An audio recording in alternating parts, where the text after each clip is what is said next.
Bisitahin ang Bida Solusyon at DOH official Facebook page. Tandaan, we can #Bida Solusyon to COVID-19. Maraming salamat po. Ang nanay ko, doktor. Si tatay ay nagtatrabaho bilang pulis. Ang ina ko ay sa home pharmacist. Akong amay, usa ka nurse. Maraming salamat po sa inyong lahat.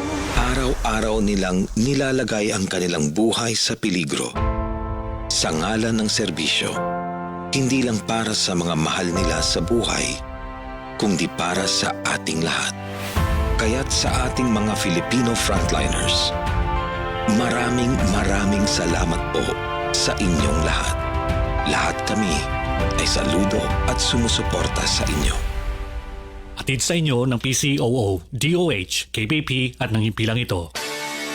Dahil hindi kasya ang isang oras, ang Power Play ay 2 oras na. Tunghayan ang lahat ng news and updates sa Philippine sports kasama ang iba't ibang pangalan sa palakasan. Power and Play kasama niyo ako, Noli Iyala, tuwing Sabado mula alas 8 hanggang alas 10 na sa Radyo 5 92.3 News FM.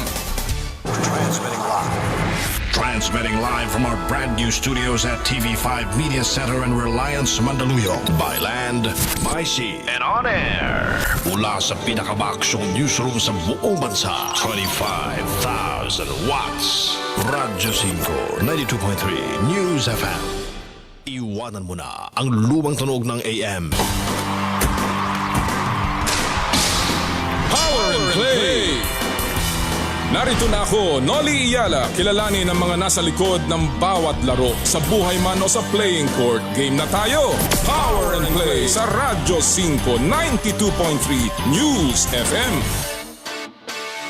Power and Play with Noli Iyala.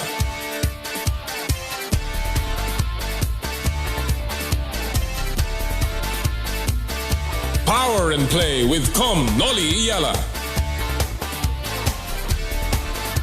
Hi, I'm Coach Tim Cohn. Get to know the power that's in play in the world of sports. Tune in to Power and Play with Noli Iyala, Saturdays, 8 a.m. at Radio 5, 92.3 News FM.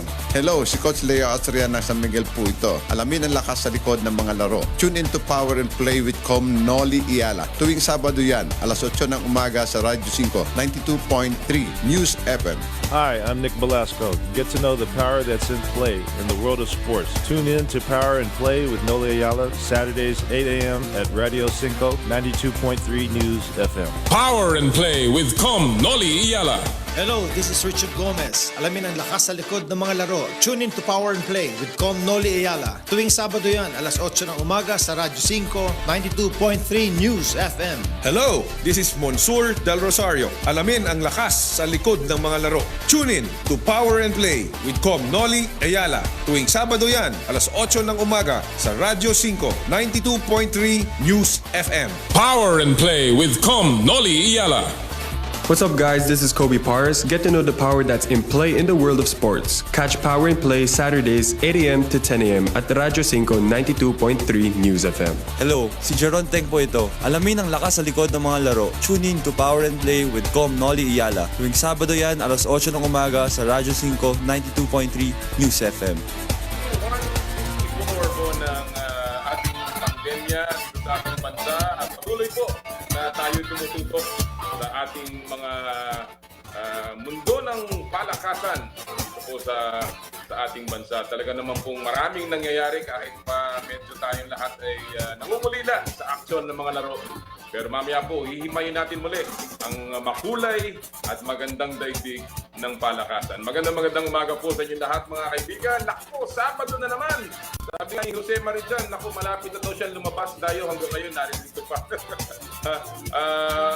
Kami po ay patuloy na nagtatanghal. Medyo nag-upgrade kami ng konti. Kita nyo naman yung setup namin ngayon, ha? Palakpakan naman natin ng konti yan. Kasi syempre, paano medyo matatagalan pa ata itong ating work from home. Hindi naman po tayo nagre-reklamo. Kailangan lang natin medyo sumabay. Kaya kami po ay nagpapasalamat sa lahat ng patuloy na sumusuporta sa Power and Play. Marami po tayong pag-uusapan ngayon. Pero again, lagi ko pong pinapaalala sa inyo tuwing nagsisimula tayo. MECQ, marami pa rin mga lumalabas na hindi naman kailangang nasa sa labas. Kung gusto po nating tayo po'y medyo maging mas mahinahon sa ating mga gawain. Kung hindi naman po kailangan lumabas, let us stay home. Yun po laging paalala sa atin ng ating mga opisyales. Kaya po tayo'y sumunod dahil hindi po biro itong ating dinadaanan. Pero ganun pa man, naririto po ang Power and Play. Kagaya na po na sinabi natin, gusto po nating batiin lahat ng mga nakikinig sa pamamagitan ng Radyo 5, 92.3 News FM. Magandang umaga po sa inyo, Luzon, Visayas at Mindanao. Lalong-lalo na ang ating mga kababayan dyan po sa San Esteban, Ilocos Sur. Magandang umaga po. Dyan din po sa aking mga kamag-anak, dyan po sa Los Baños, Laguna. Magandang umaga po sa inyo lahat. Lahat po ng mga mag-aaral. Meron po mga pumapasok na kasi, yung mga nasa private schools, although nagkaroon pa ng anunsyo ang Malacanang na mukhang yung pong public schools ay ipopostpone muna hanggang October 5. So yung mga bata natin, hindi ang ibig sabihin yan, panayang Fortnite at panayang video. Medyo dahan-dahan ng magbasa at maghanda para sa ating susunod na school year. Kinakamusta rin po natin ang lahat ng mga nanonood via our broadcast on 1PH on Signal TV. Good morning, everyone. This is Noli Iyala coming to you from for Power and Play. Of course, we'd like to say hello to all of our senior citizens that continue to be locked down. Yung mga naka-lockdown po na mga senior citizens, lalong-lalo na yung aking ina. Ang aking inay, si Inay Rita. Magandang umaga, Inay. Medyo matagal-tagal na. Alam kong naboboard na siya. Pero ganun talaga, kailangan natin mag-ingat. I'd like to say also hello to lahat po na nakatutok sa atin sa ating live stream broadcast sa pamamagitan ng Facebook Live ng Radyo 5 92.3 at ng Power and Play at lahat po ng mga nakatutok sa Noli Iyala YouTube channel. Lahat po ng mga nagsasapit ng kanilang kaarawan. Magandang umaga po sa inyo lahat. Ang dami po nating pag-uusapan ngayon dahil ang dami ring lumalabas ng mga balita. Of course, makakasama natin mamaya in our second hour ang batikang head coach ng NLEX, si Coach Yeng Giao, na one of the very outspoken coaches tungkol sa mga nangyayari sa mga panahon na ngayon at lalong-lalo na tungkol sa PBA. So we will be having Coach Yeng Giao ng NLEX mamaya po. Makakausap din natin yung ating pinagmamalaki at ika nga gumagawa rin ng headline na Phil Kiwi basketball player, si Ken Tuffin, na naglalaro sa FEU Tamaraws pero naglalaro din po doon sa New Zealand yung Taranaki Mountaineers. Kakatapos lamang ng kanyang season at atin po siyang makakausap mamaya. Kakamustahin din po natin ang mga kaganapan sa Chooks to Go 3x3 Basketball League na naghahanda na rin po para doon sa Olympic qualifying tournament. Ang makakasama naman natin ang kanilang commissioner, dating coach, batikan at kilala sa pangalang Coach E, si Coach Eric Altamirano. And of course, magkakamustahan po tayo tungkol sa NBA. Nako ang NBA after 2 weeks, almost 2 weeks of restart, ito na, playoffs na. Meron na lamang yung tinatawag na play-in, yung ginaya nila sa PBA, yung twice to beat na advantage ng Portland laban sa Memphis. Yan po ay magaganap yata bukas, no? So magkakaroon na po ng simula ng NBA playoffs starting on Tuesday, I believe, no? So Tuesday dito, Monday sa Estados Unidos. So maraming magandang laro dyan at ating pong kakamustahin yun. Na nakakalungkot lamang yung paborito ng aming producer, si Gab Malyari, na medyo yung kanyang koponan na San Antonio Spurs ay natanggal na after 22 seasons. 22 seasons straight ang San Antonio for the first time since 1997 hindi po makakapasok ng playoffs. Pero they made a good run with the ika nga materyales medyo kulang. All right? At of course, yan po ay ating makakausap mamaya sa NBA, si Homer Sison, ating NBA correspondent. Ang dami rin pong nangyaring balita tungkol sa ating golfer na si Yuka Saso, who is now leading in Japan. Mamaya babalitaan po namin kayo dyan. And of course, yung ating Philippine team sa FIDE Online Olympiad, lumalamang din po. We are at the top of the leaderboard, kasama po ng Australia, Germany at Bulgaria na may 4 na puntos po tayo. Ha? So tuloy-tuloy po ang ating balitaan. Mamaya pag-uusapan din natin yung mga kaganapan na yan. Pero siyempre, magsisimula po tayo sa pamamagitan lagi ng ating paboritong Fast Take. Ito po yung ating portion kung saan ating pong tinatampok ang mga paborito ninyong mga sports journalists, sports reporters, and sports media. Ngayong umaga pong ito, bago ko introduce ang ating mga kasama, ibibigay ko muna yung ating pulso ng bayan. Ha? Yung pong ating pulso ng bayan ngayon, dahil nga sa nangyari sa NBA, katatapos lamang yan, ang ating pong pupulsuhan, at yan mga NBA, napapanood natin, salamat sa Signal TV, napapanood na po natin sa One Sports, sa NBA TV Philippines, and of course sa TV5. So kami po yung nagpapasalamat sa Signal TV. So ang ating pupulsuhan ngayon ay sino ba talaga ang dapat natanghalin bilang MVP dun po sa bubble, yung kanang tinatawag na NBA Bubble MVP. Bakit bubble? Ito po yung konseptong ginawa ng NBA doon sa mga ating mga kabarikan dyan, yung mga kausap natin dyan sa lansangan. Ng bubble po, ang ibig po sabihin niya na yung lobo, sila po ay pinotektahan ng NBA sa isang lugar na wala pong makakapasok. Walang makakapasok sa loob ng lobo o ng bubble. Kaya po, yan ay pinotektahan ng NBA. Kaya tinatawag nilang NBA bubble. Doon po ginaganap sa Walt Disney World sa Orlando, Florida. So again, ang tatanungin natin, sino ba dapat na maging NBA Bubble MVP? Maraming kandidato dyan. Si TJ Warren ng Indiana, napakaganda ng pinakita para itulak ang Indiana sa playoffs. Of course, alam natin si Devin Booker, perfect ang Phoenix Suns, 8-0, pero hindi sila nakapasok sa play-in dahil nga kinulang sa record. And of course, si Damian Lillard. Naku, talaga namang parang sinapian. Ika nga ni Miko Halili, sinapian daw dahil pambihira ang ginawa. Sipon nyo, gumawa ng 51, 61, tapos kahapon 42 para po ipasok ang Portland sa top 8 ng NBA playoffs. Sino po ang inyong pipiliin? Pupulsuhan natin yan. Mag-text lamang sa 0949-691-4956 o di kaya sa aming Facebook page, Power and Play with Com Noli Yala, at sa Radyo 5 92.3 News FM. Alright, eto na ang fast take natin at ipapasok na natin ang ating mga bisita. Walang iba kung hindi ang ating mga batikang sports journalist mula sa Spin.ph, si Jerry Ramos, and of course ang ating kaibigan from the Manila Bulletin, si Waylon Galvez. Good morning, Jerry. Mukhang wala pa si Waylon, ano? Good morning, Kong. Good morning. Natutulog Nice pa to see yata. you. Natutulog pa ba Yes. si Waylon?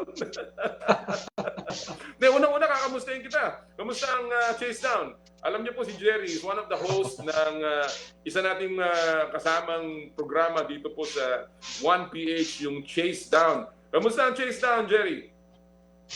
Okay naman, Kong. Doing well. And hopefully, mas mapantayan namin yung show mo na Power and Play na talaga namang ang daming nakikinig at sumusubaybay. Mamaya, meron kayong show, no? Every afternoon yan, Alam ko rin, no? Pag Sabado, no? 2:30 ba, Let's go. Jerry, ang show? 2 o'clock to 4 p.m. So, 2 o'clock to 4 p.m. At sino mamaya ang inyong magiging guest, Jerry? Si Roger Kasugay, yung surfer natin na nag-gold sa Southeast Asian Games, and I think si Coach Eric Altamirano yata. Alright. I'm not sure na gano'n na siya nag-gold. Alam natin si Roger ay nakatanggap ng parang award, no? Dahil Yes, sa kanyang ginawa nung Southeast Asian Games, and talaga namang malaking bahagi ng ating karangalan yan yung nagawa ni Roger Kasugay. Alright, well, before tayo mag-fast take, Jerry,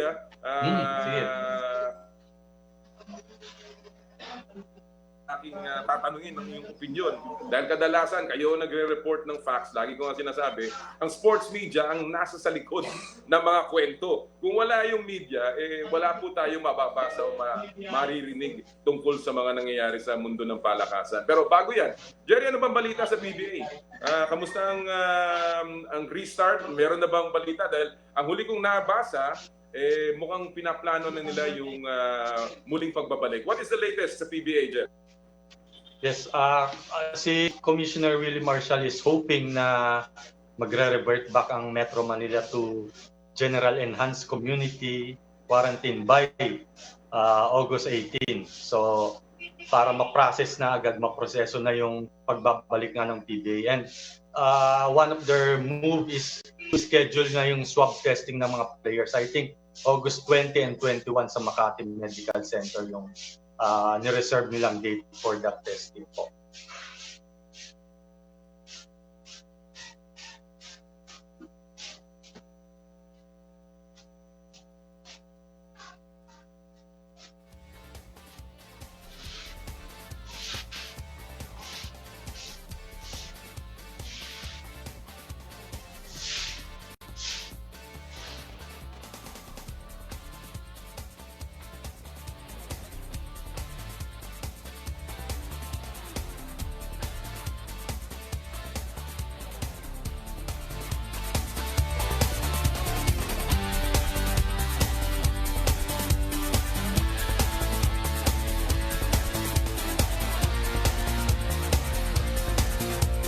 Power and Play with Com Noli Iyala.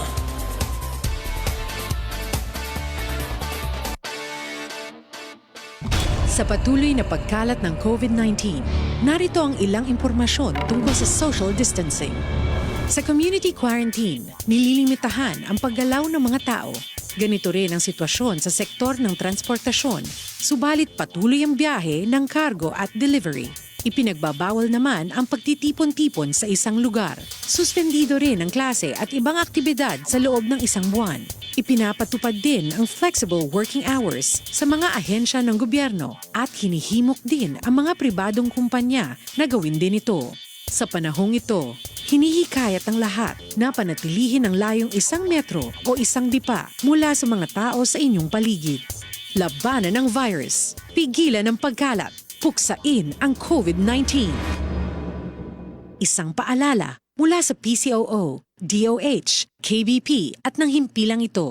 Sa Oplan Ascenso, pag-uusapan na ang mga isyung may kinalaman sa perang pinaghirapan mo. Where will it go? How will it grow? Feeling rich and curious na sina Gerard de la Peña at Michelle Orosa sa coolest business ideas, hottest business news dahil bagay sa'yo ang mag-level up sa buhay. Oplan Ascenso, tuwing Sabado, alas 12 ng tanghali hanggang alas 2 ng hapon. Plan your Oplan na. Ascenso is just around the corner sa Radyo 5 at 1PH sa Signal Channel 1. Alam niyo po ba na malayo ang nararating ng respiratory droplets mula sa ubo at bahing? Kaya dapat dumistansya ng 1 metro o higit pa. Mas malayo sa ibang tao, mas malayo sa sakit. Mas ligtas sa COVID-19. Ang 1 metro po ay halos kasing haba ng 1 gitara, 1 walis tambo o lampas ng kaunti sa 1 yardang tela. Para sa iba pa pong impormasyon, bisitahin ang Bida Solusyon at DOH official Facebook page. Tandaan, we can #Bida Solusyon to COVID-19. Maraming salamat po. Ang DOH ay muling nagpapaalala. Yun pong mga nakikita natin sa social media. Siguraduhing tama ang mga impormasyong nakukuha. Baka mas maging mas masama pa sa mga... Lalo na sa mga balitang gamot kontra COVID na walang katotohanan at abiso ng kagawaran. Iwasan po natin ang COVID-19 ay hindi malalabanan. Uusap-usap at pagsispread. Kung mga fake news ay ating paniniwalaan. Legitimate na impormasyon sa aming DOH website. Together, let's fight COVID-19. And together, let's stop pagsispread ng fake news and dismiss disinformation. Isang paalala mula sa PCOO, DOH, KBP at ng himpilang ito. Alright mga kaibigan, pasensya na kayo. Ganyan talaga ang problema ng live broadcast na mayroong technique na Facebook technology. Alam ko naman, nagbayad naman ako ng aking internet. Kaya medyo pasensya na kayo ha. Pero anyway, balik na tayo at I think kasama pa rin natin. Sana si Jerry, hindi tayo iniwan. Jerry! Dito pa rin ito. Sa ating internet, Jerry, sa ating broadcast. Oo, realidad na ng buhay yata yan ngayon, Kong. Oo, yun! Kasama na natin mga kaibigan, ang ating kaibigan. Kasi hindi ko lang talaga yan. Walang iba kung yung ating kaibigan mula sa Manila Bulletin. Host din po ng Chase Down, si Waylon Galvez. Good morning, Waylon! Good morning, Commissioner Noli. Kamusta po? Ito, medyo talagang excited na makausap ka. At kanina nagbubuntaan na kami ni Jerry. Waylon, ito, natanong ko rin si Jerry kanina, ano ba ang bali-balita sa PBA? Balikan ko muna si Jerry. Jerry, kasi naputol ka. Ano ba ang latest na nabalitaan mo? Yun nga, gaya ng nasabi ko kanina, Commissioner Willie Marshall is hoping na ma-revert back tayo under General Enhanced Community Quarantine, no? Para nga makapagsimula na ng workouts yung mga teams. And as part of that, nag-schedule na sila ng swab testing on August 20 and 21 dyan sa Makati Medical Center for the players. Oh, okay. So mukhang tuloy.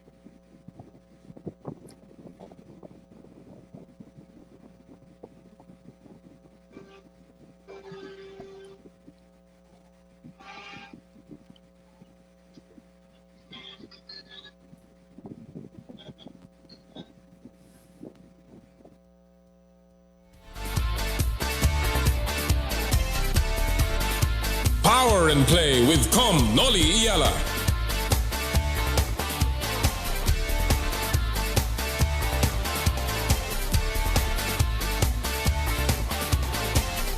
Power and Play with Com Noli Iyala.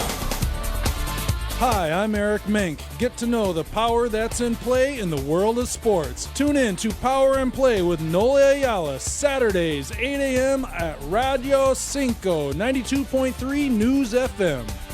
Power and Play with Com Noli Iyala. Hello, si Bakon Austria po ito. Alamin ang lakas sa likod ng mga laro. Tune in to Power and Play with Com Noli Iyala. Tuwing Sabado yan, alas 8 ng umaga sa Radyo 5, 92.3 News FM. Power and Play with Com Noli Iyala. Hello, si Dustin Melia po ito, team captain ng Philippine Taekwondo Pumsi Team. Alamin ang lakas sa likod ng mga laro. Tune in to Power and Play with Com Noli Iyala. Tuwing Sabado yan, alas 8 ng umaga sa Radyo 5, 92.3 News FM. Power and Play with Com Noli Iyala. Hi, I'm Rob Labagala. Get to know the power that's in play in the world of sports. Tune in to Power and Play with Com Noli Iyala. Saturdays, 8 a.m. at Radyo 5, 92.3 News FM. Power and Play with Com Noli Iyala. Hello, si Herc Calyanta po ito. Alamin ang lakas sa likod ng mga laro. Tune in to Power and Play with Com Noli Iyala. Tuwing Sabado yan, alas 8 ng umaga sa Radyo 5, 92.3 News FM. Power and Play with Com Noli Iyala.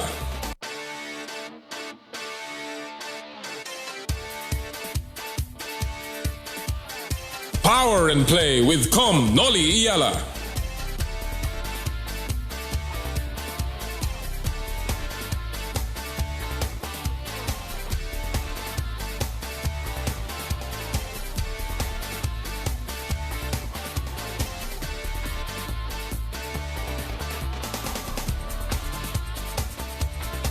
What's up, guys? This is Kobe Paris. Get to know the power that's in play in the world of sports. Catch Power and Play Saturdays, 8 a.m. to 10 a.m. at Radyo 5, 92.3 News FM. Power and Play with Com Noli Iyala. Hi, I'm Coach Tim Cohn. Get to know the power that's in play in the world of sports. Tune in to Power and Play with Noli Iyala, Saturdays, 8 a.m. at Radio 5, 92.3 News FM. Power and Play with Com Noli Iyala. Hello, this is Monsur Del Rosario. Alamin ang lakas sa likod ng mga laro. Tune in to Power and Play with Com Noli Ayala. Tuwing Sabado yan, alas 8 ng umaga sa Radyo 5, 92.3 News FM. Power and Play with Com Noli Iyala.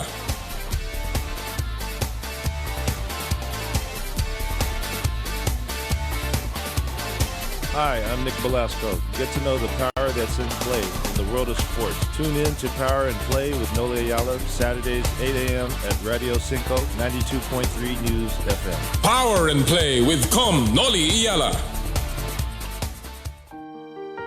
Ang nanay ko, doktor. Si tatay ay nagtatrabaho bilang pulis. Ang ina ko ay isang pharmacist. Akong amay, usa ka nurse. Maraming salamat po sa inyong lahat. Araw-araw nilang nilalagay ang kanilang buhay sa peligro. Sa ngalan ng serbisyo, hindi lang para sa mga mahal nila sa buhay, kundi para sa ating lahat. Kaya't sa ating mga Filipino frontliners, maraming salamat po sa inyong lahat. Lahat kami ay saludo at sumusuporta sa inyo. Atid sa inyo ng PCOO, DOH, KBP at ng himpilang ito.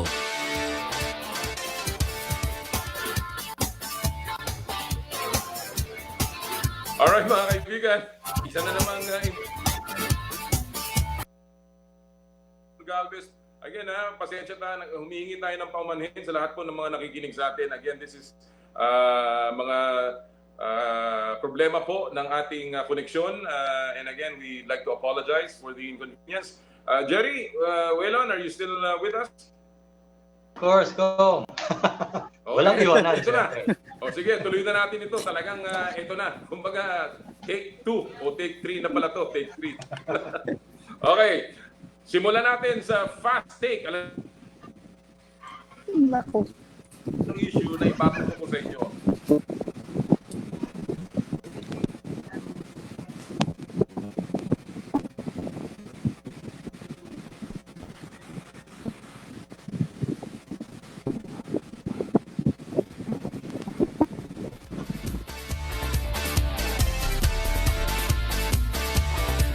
Power and Play with Com Noli Iyala.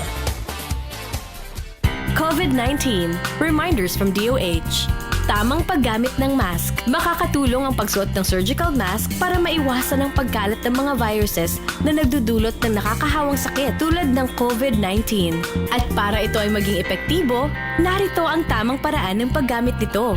Una, hawakan ng mask sa strap at siguraduhin natatakpan nito ang bibig at ilong. Tandaan na ang white side ng mask ang nasa loob at ang blue o ang may kulay na side ang nasa labas. Sunod ay imolde ang nosepiece ayon sa hugis ng iyong ilong. Sa paghubad ng face mask, sa strap ito hawakan at saka itapon sa tamang basurahan. Huwag kalimutan na maghugas ng kamay gamit ang sabon at tubig. Basta't laging handa at sama-sama, kaya natin to.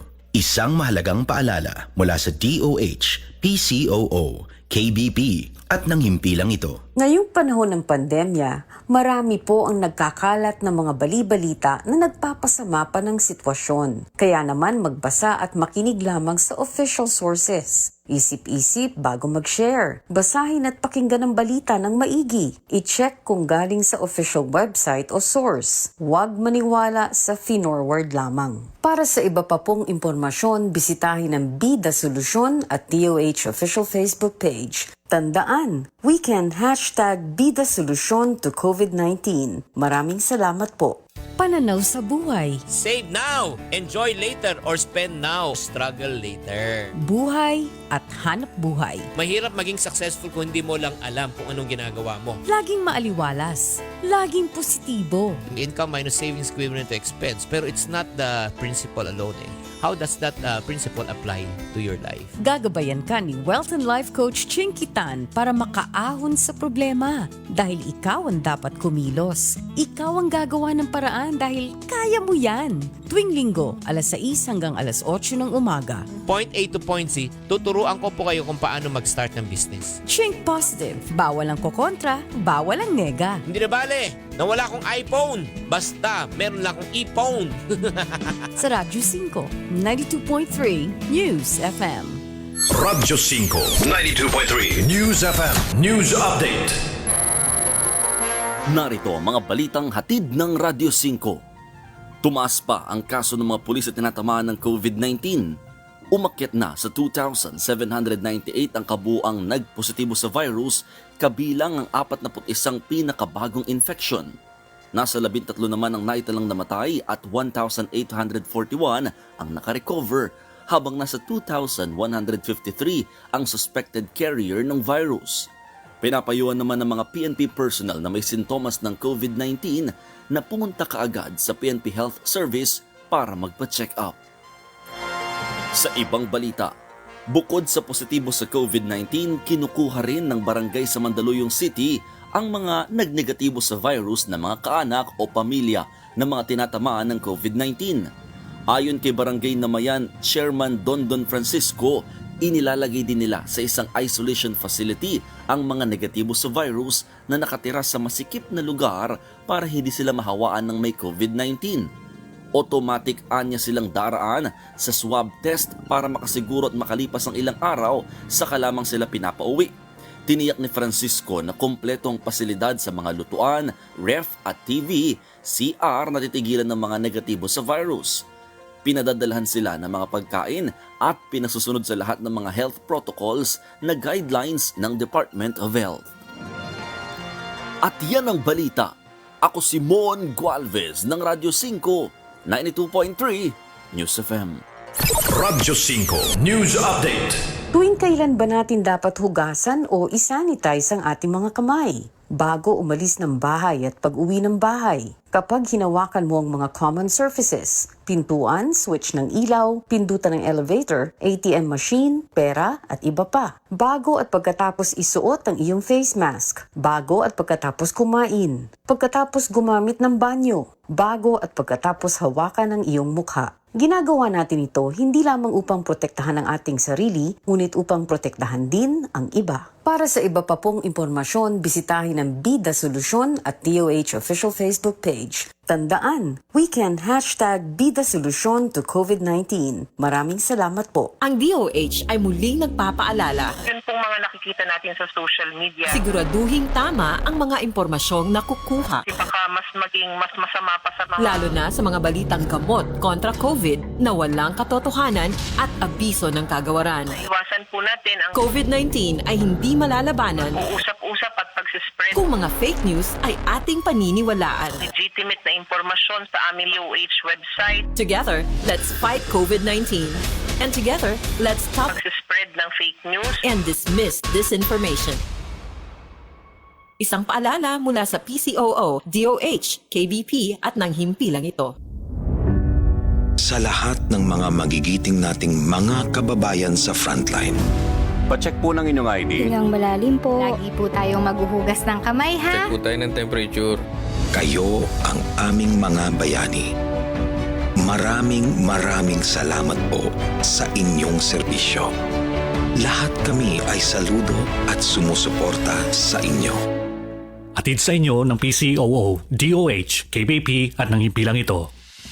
Mula sa ilang buwang pagkagarahe ng dahil sa pandemya, dagdag pampublikong sasakyan sa National Capital Region, balik pasada na. Madami sa ating mga kababayan ay balik trabaho din. Sinisikap ng Department of Transportation na matugunan yung pangangailangan ng ating mga commuters. Pag-angkas sa mga pribadong motor, papayagan na rin ba? Meron tinatalakay ang IATF. May technical working group na ginawa dyan kasama ang DOTR. Tinatalakay yung suggestion nila, no? Mga pumapasada ba ay sapat ang bilang para manggagawang Pilipino'y may sakay? Maserbisyuhan? Ang UP Express, kasalukuyan na tinatapos ng LTFRB yung kanilang guidelines. Ganon din, kasama pati yung mga traditional na jeepneys. Liko-likong gusot pang transportasyon ay kakalasin. Kaligtasan ng kumakayod na mamamayan ay papanatilihin. Mandato ng Department of Transportation is transportasyon, pero meron din kami pang kaakibat na responsibilidad. No? Dapat tumulong kami sa pangangalaga ng kalusugan. Isang public service announcement mula sa PCOO, DOTR, KPP at ng himpilang ito. Alright mga kaibigan, nagbabalik po ang Power and Play. Mga doktor humingi daw ng timeout sa pandemya. Itong Power and Play humingi rin ng timeout. Yung ating pong internet connection ay patuloy na medyo pumapalpak ngayong umagang pong ito. Kaya again, humihingi tayo ng paumanhin sa lahat po ng ating mga listeners and viewers. Nasa Power and Play pa rin po tayo. Kasama natin pa rin ang ating mga sports media na mga kaibigan, Jerry Ramos and Waylon Galvez. Ewan ko kung sino. Jerry, Waylon. Mukhang ang kombinasyon natin, meron isa sa atin may balat. Hindi. Okay. Sige, tuloy na natin para talagang ito na talaga. Ito yung fast take kung saan tatanungin ko kayo ng give us your opinion. Alright. Ang una nating issue, alam naman natin ang nangyayari sa NBA, kaya naging very successful ang NBA. Nagsanib ang NBA at ang NBA Players Association para maayos ang kanilang NBA bubble na tinatawag. Ngayon, ang tanong, panahon na ba para ibalik naman ng PBA ang PBA Players Association? I'll start with you, Jerry. You have 1 minute. Go! Ako, agree ako dyan, Com, no? Pero ang kailangan dyan, meron tong teeth, merong ipin. Kumbaga sa millennials, kailangan may angas eh. Dahil yan ang naging success nung NBPA. Meron silang say, they have a stand on any issues, especially regarding mga flight ng co-players nila. And that proved to be the reason behind the success of the NBA bubble. Nakipag-cooperate yung mga players under NBPA President Chris Paul. And sana ganyan din ang makita natin sa PBA Players Union. Otherwise, kung ibabalik lang yan for the sake na bumalik, pero wala namang angas, wala namang say sa mga issues, I think wala ring mangyayari dyan. Parang magiging palamuti lang yan, kumbaga ko. Pero ako, agree ako dyan.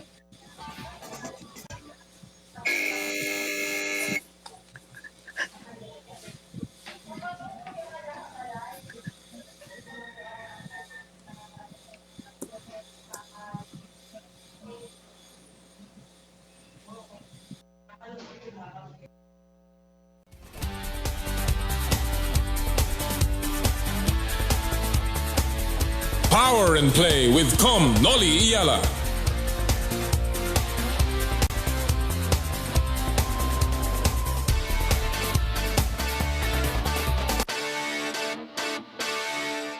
Namnamin ang inyong perfect morning with the Word of God, hatid ng MX3. Isang oras na pagninilay sa salita ng Diyos na aakay at magbibigay liwanag sa inyong buhay espiritual. Sa pamamagitan ni Pastor Peter Tan Chi ng CCF o Christ Commission Fellowship. Samahan niyo kami sa Word of God sa Perfect Morning tuwing linggo, alas 8 hanggang alas 9 ng umaga sa Radyo 5, 92.3 News FM para sa buhay na kalugod-lugod sa Diyos. Problemang pangkalusugan may humadlang, pamahalaan ito'y gagawa ng paraan para mag-aaral na Pilipino'y sa edukasyon walang maiiwan. The future will not wait and we don't want our children to wait and be left behind. Ligtas na proseso para sa pag-aaral ng kabataang Pilipino. Kung hindi pwede sa online, pwede sa cellphone. Kung wala talaga, we are producing also learning modules. It will be a relay of materials. Solusyon ang ihahain upang mga leksyon sa paaralan ay patuloy na matutunan sa loob ng tahanan. We are negotiating with the two telcos na ililibre nila yung paggamit ng kanilang facilities. Kasiguruhang edukasyon ay hindi maiisang tabi habang tayo'y nasa gitna ng laban na sugpuin ng COVID-19. The emphasis that we are placing on these alternative technologies, they can continue learning. Isang public service announcement mula sa PCOO, KBP at ng himpilang ito. The game you love is home. Slam, count it, and the foul. The NBA is now on Signal. Feel the excitement and share the winning moments. Catch live NBA games every day on NBA TV Philippines. Subscribe now to Signal. Call 8888-5555. Select live NBA games are also available on TV5 and One Sports. NBA, whole new game. OMG mga kapatid! Sa August 15 na, umpisa na ng bagong shows naming Pak na Pak! Ang bangon talentadong Pinoy, hanep na talent show na pampawaw! May game show na fill in the bank na pampayaman! At bawal na game show na grabeng pampatawa! Kaya tune in na! Simula August 15, basta pampa-enjoy, love it! Sa TV5!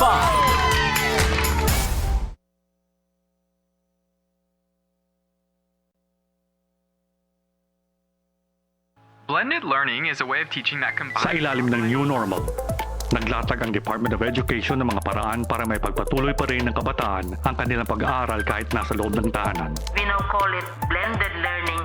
One, there will be printed material. And the second approach, online learning platform. Those homes which do not necessarily have connectivity may have television and radio-based instruction. Dahil kaligtasan at kalusugan pa rin ang una. With blended learning, There will be no face-to-face classes and sessions until we are assured of the safety of our children and our teachers. Edukasyon ay hindi pababayaan habang COVID-19 ay patuloy na nilalabanan. with blended learning, We are offering opportunities for children to continue their studies and their learning.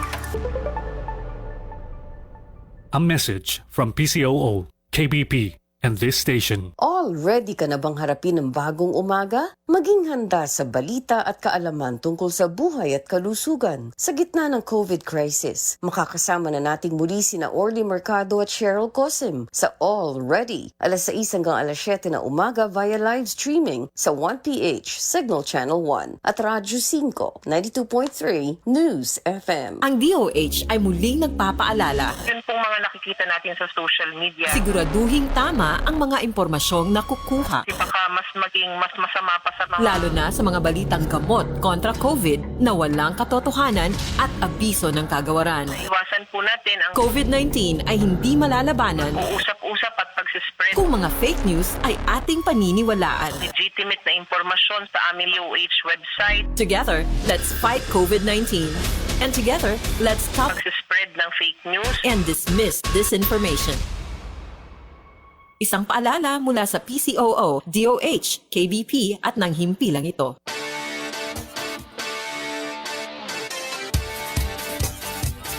Alright mga kaibigan, nagbabalik po. Nagbabalik na naman tayo for our nth time dito po. And I'm already using a redundancy. Redundancy na to. Iba ng camera and I'm using a different access para talagang maayos na to. Pasensya na ulit, Guelo at Jerry. So I'll go back. Ako, ikaw pa po. Pasensya na, kailangan nating i-replay to. Okay. Ang ating tanong, Jerry, panahon NBA Players Association. Go! Yes, agree ako dyan, Com. Pero provided dapat merong teeth, merong ipin. Kumbaga sa lingwahe ng millennials ngayon, kailangan may angas. Nakita natin yan. Isa sa mga naging factors ng NBPA, why naging successful yung bubble. Dahil yung union ng players ay nakipag-cooperate. Meron silang cooperation with the NBA hierarchy. Meron silang stand on certain issues, especially issues regarding players. And yun ang maganda sa kanila. Sana, if ever, na maitayo uli yung PBA Players Union, maging ganyan ang attitude ng mga players.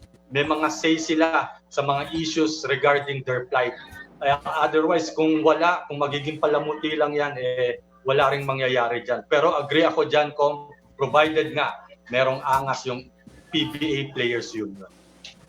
Well, alam naman natin, Jerry, na nung panahon na nandiyan ang PBA Players Association, kahit papano, nakapagbigay ng advice yan sa maraming player, no? Pero again, bago na ang panahon, marami na mga spoken ng mga players. Kaya ang tanong, Waylon, panahon na ba para ibalik ang PBA Players Association? Waylon, you have 1 minute.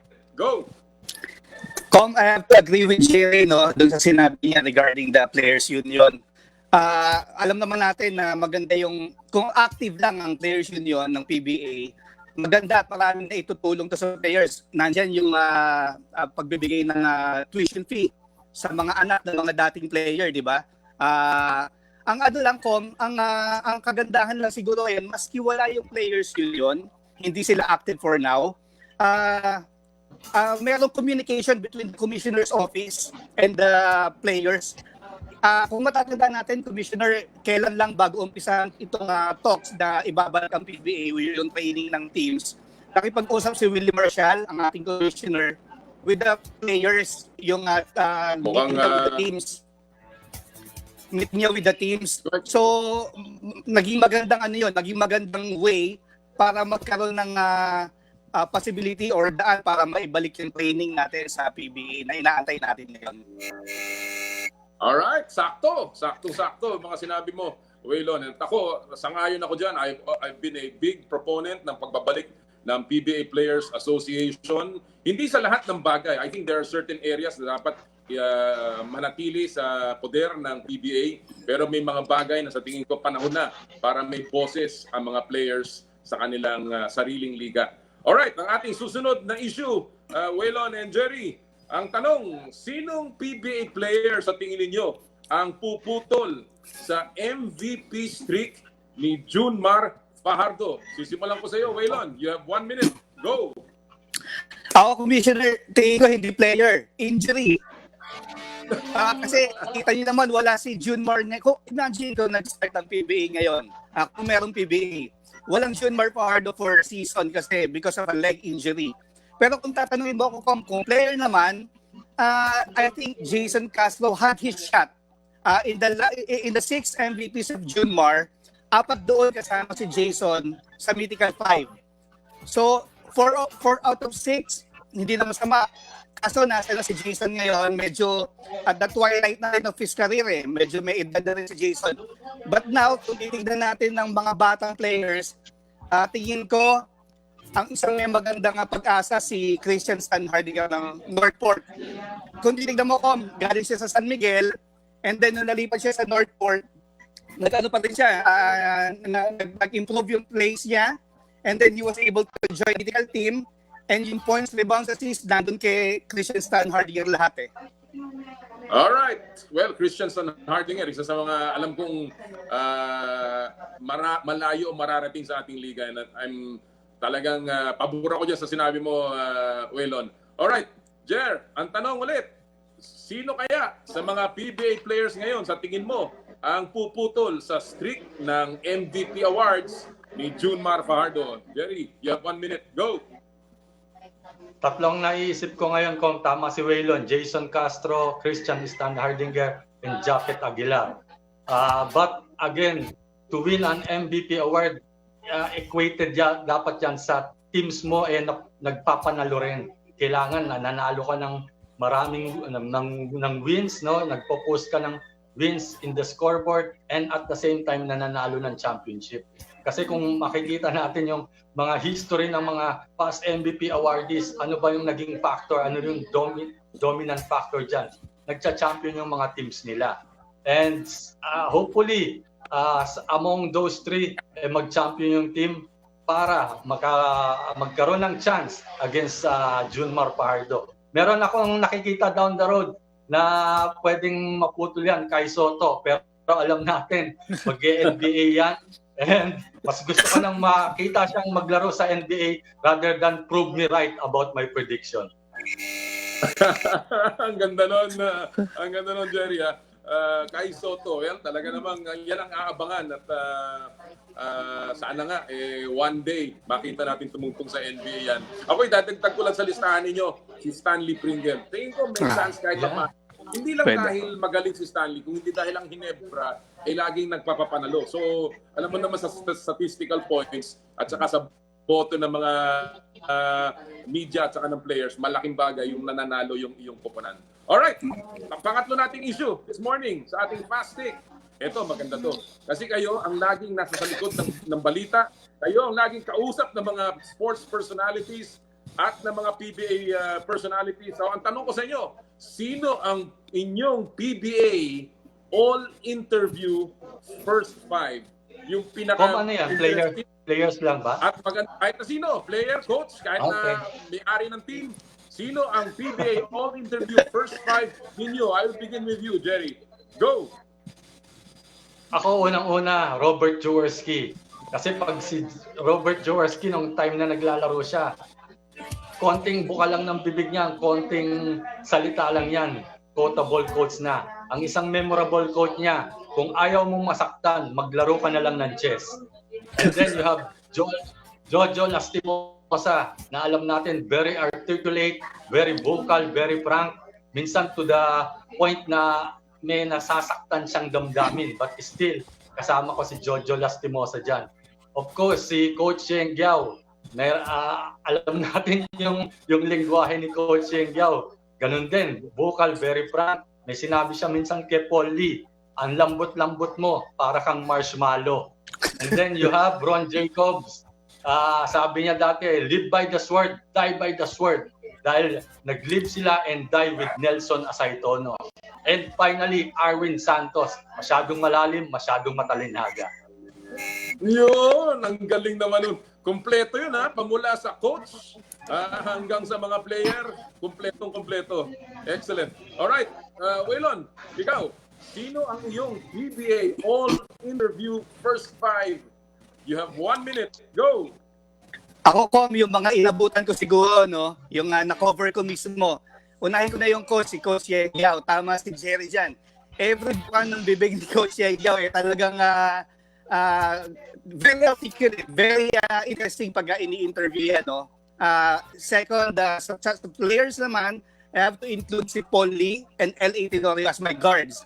Kasi pagka talaga dinescribe nila yung panalo or talo ng teams nila, marami kang mapupulot dun sa dalawang guardia na yun. Sa centro ko, siguro I have to include si Bo Belga. Si Bo Belga, ano rin yan parang straight to the point. May masaktan siya or minsan biro. Marami ka din mapupulot na quotable coach kay Bo Belga. And for my forward, si Mark Pingres. And si former player, Ranidel de Ocampo. Alam naman natin yan, pareho ano yan Kumbaga, matalinhaga din. Parang sabi mo nga ni Jerry, Arwin Santos. Yun ang aking mga first five. Alright. Alam mo, very interesting ang sinabi mo tungkol kay Bo Belga. Dahil na-interview ko din dito si Bo Belga. At talaga namang kung tumira, kung bumato ng mga sagot, parang Lasal Green Archer. Diretsong-diretso. Tama ko. He does not get words, nga. Alright, guys, maraming salamat sa inyong pagtsatsaga ngayong first part ng ating show. Imbitahin ulit yung mga kaibigan natin para manood ng Chase Down. Waylon, go ahead.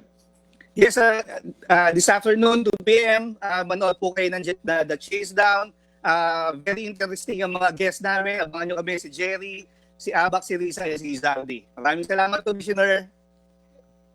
Maraming salamat. Waylon, Jerry, last words para sa Chase Down.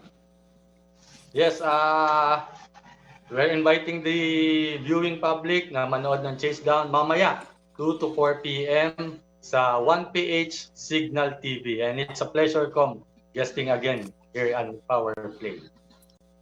Always my pleasure. Maraming salamat mga kaibigan. Ang ating mga kaibigan mula sa sports media, Jerry Ramos ng Spin Doc PH, si Waylon Galvez ng Manila Bulletin, of course, Chase Down mamayang hapon. Thank you so much.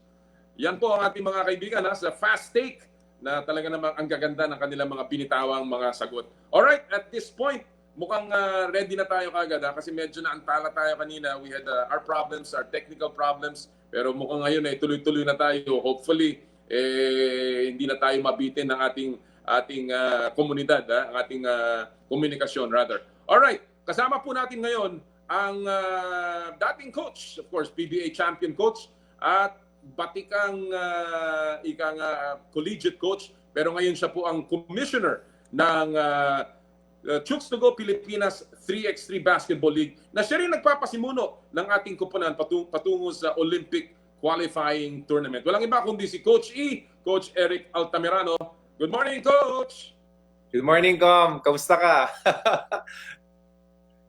Good to see you, Coach! Ikaw din, Com. At least maganda yung gupit mo pa rin. Ako, kita mo, humahaba na yung buhok. Alam mo, lately you have been, obviously, yung ginagawa ninyo sa 3x3 has been in the news. And again, I would like to congratulate you. Very progressive, very proactive ang thinking ng Chooks to Go. And of course, one of those yung naisip nyo na turning pro para sa Chooks to Go Pilipinas 3x3. Coach E, ano ba ang implications niya? Bakit nyo naisip na to turn pro? Well, Com, alam mo naman last year, nagsimula na tayo. We started the league last year. And aside from starting the league, sumali din tayo sa mga international competitions. No? We competed sa World Tour, mga Masters, Challengers. And ang na-notice ko kasi, most of the teams na sumasali doon, lahat sila mayroon silang mga professional leagues. So we thought of sabi ko siguro yun ang isang magandang paraan para mapalakas natin ang 3x3 sa Pilipinas. And one good way there is yun nga, to have a pro league. Anong implications ito, Coach, is liga mismo? Ang ibig bang sabihin yan, you will have a set of teams na magkakaroon kayo din ng drafting? Sa ngayon, wala pa. Hindi pa namin iniisip ang pagkakaroon ng drafting. No? Pero ang idea is maging inclusive. No? Kasi alam mo naman, bago ang sport ng 3x3 sa Pilipinas. So we want everybody to experience playing 3x3. So in fact, through the help of Chairman Baha Mitra ng Games and Amusement Board, na-allow niya kami na magkaroon ng part of isang provision ng resolution na mag-allow ng amateur players na makapaglaro dito sa 3x3 Pro League. Anong ibig sabihin nun, Coach? Pwede pa rin matago nila yung kanilang, o ma-maintain nila yung kanilang amateur status? Yes. So parang ang mangyayari, they will be given a special guest license, which means hindi sila kailangan na kumuha ng pro license. So parang guest lang sila sa liga. Alright. And yung iba yung player na talagang professional, they will be exclusive to Chooks to Go Pilipinas 3x3 and they will have contracts sa kanilang paglalaro? Yes. Kung yung mga talagang decided na magpo-pro sila, then they will have to get professional license. Okay. Very interesting because, of course, I cannot help but say na ngayon, may plano din ang PBA to put up their own 3x3 tournament, 3x3 league. What do you see dito, Coach E? Meron ba tong conflict or do you think that this is good for the program ng 3x3 sa Pilipinas? But tulad ng sinabi ko kanina, nasa stage pa tayo na we are really promoting the sport. No? Bago siya, and it's a welcome development for 3x3 na magkaroon ng other groups na mag-promote nitong liga na to. So the more leagues that will sprout will be good for the league, good for 3x3. All right. Well, let's go to the 3x3 league now dahil of course ang malaking balita is that ang 3x3 and Chooks to Go Pilipinas 3x3 ay magkakaroon din ng sarili nilang bubble concept, no? And I think you were looking at a venue in somewhere in Calamba. So ang tanong ko, Coach is, can you describe to us ano ang mga protocols na gagawin ninyo? And of course, how many players, how many people are going to be involved or will be living inside the bubble? Yeah, of course, ang number one process, one of the primary process is yung testing.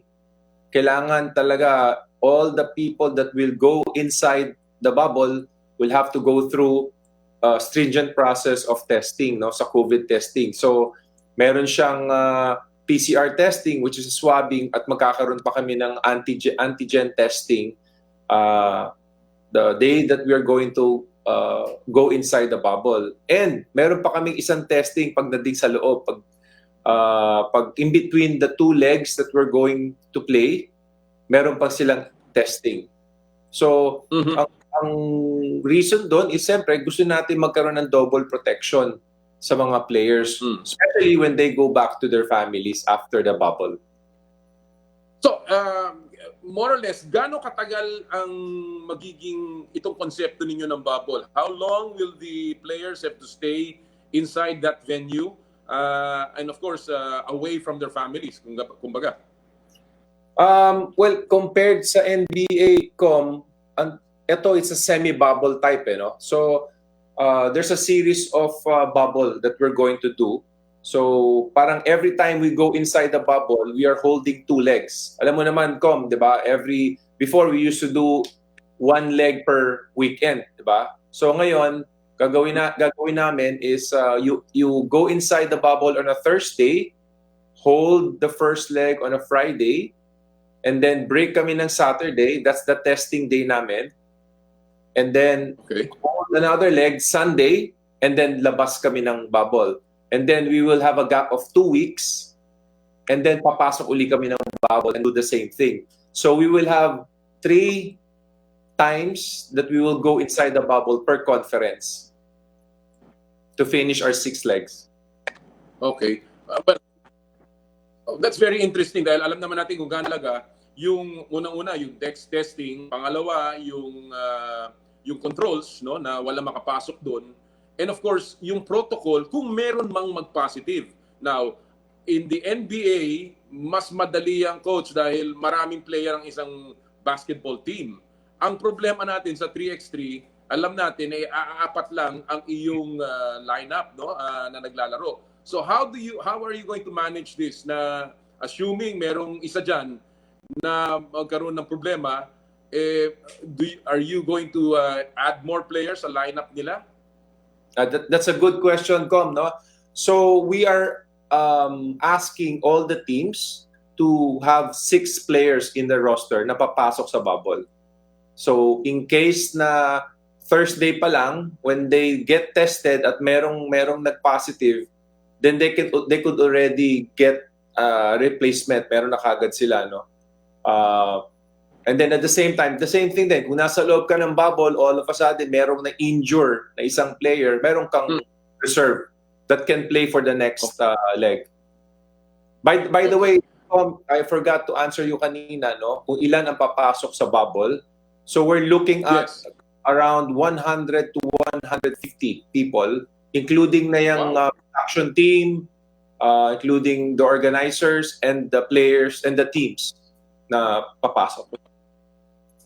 So, mahigit 100 tao ang papasok dyan sa loob ng bubble. Obviously, lahat yan magkakaroon ng patuloy na testing. Obviously, you will also be doing RT-PCR and kompleto ang inyong protocol. But walang fans, Coachy. You will not allow any fans to be watching the games. But ito ba ay i-broadcast nyo even via live stream? Yes, for sure, wala talagang fans kasi yan naman ang guideline na pinesend sa amin ng JAO together with the IATF. In terms of broadcast, sa ngayon definitely we will have it live stream. But there's also a possibility. We're working on partnership with the network, so maybe in a few days we'll have an announcement for that kung magkakaroon ng broadcast sa TV.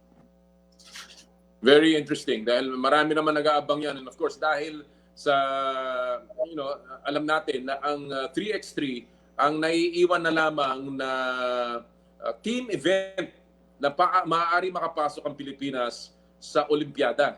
And talking about the Olympics, Coachy, alam natin na move ang OQT, yung Olympic qualifying tournament ninyo.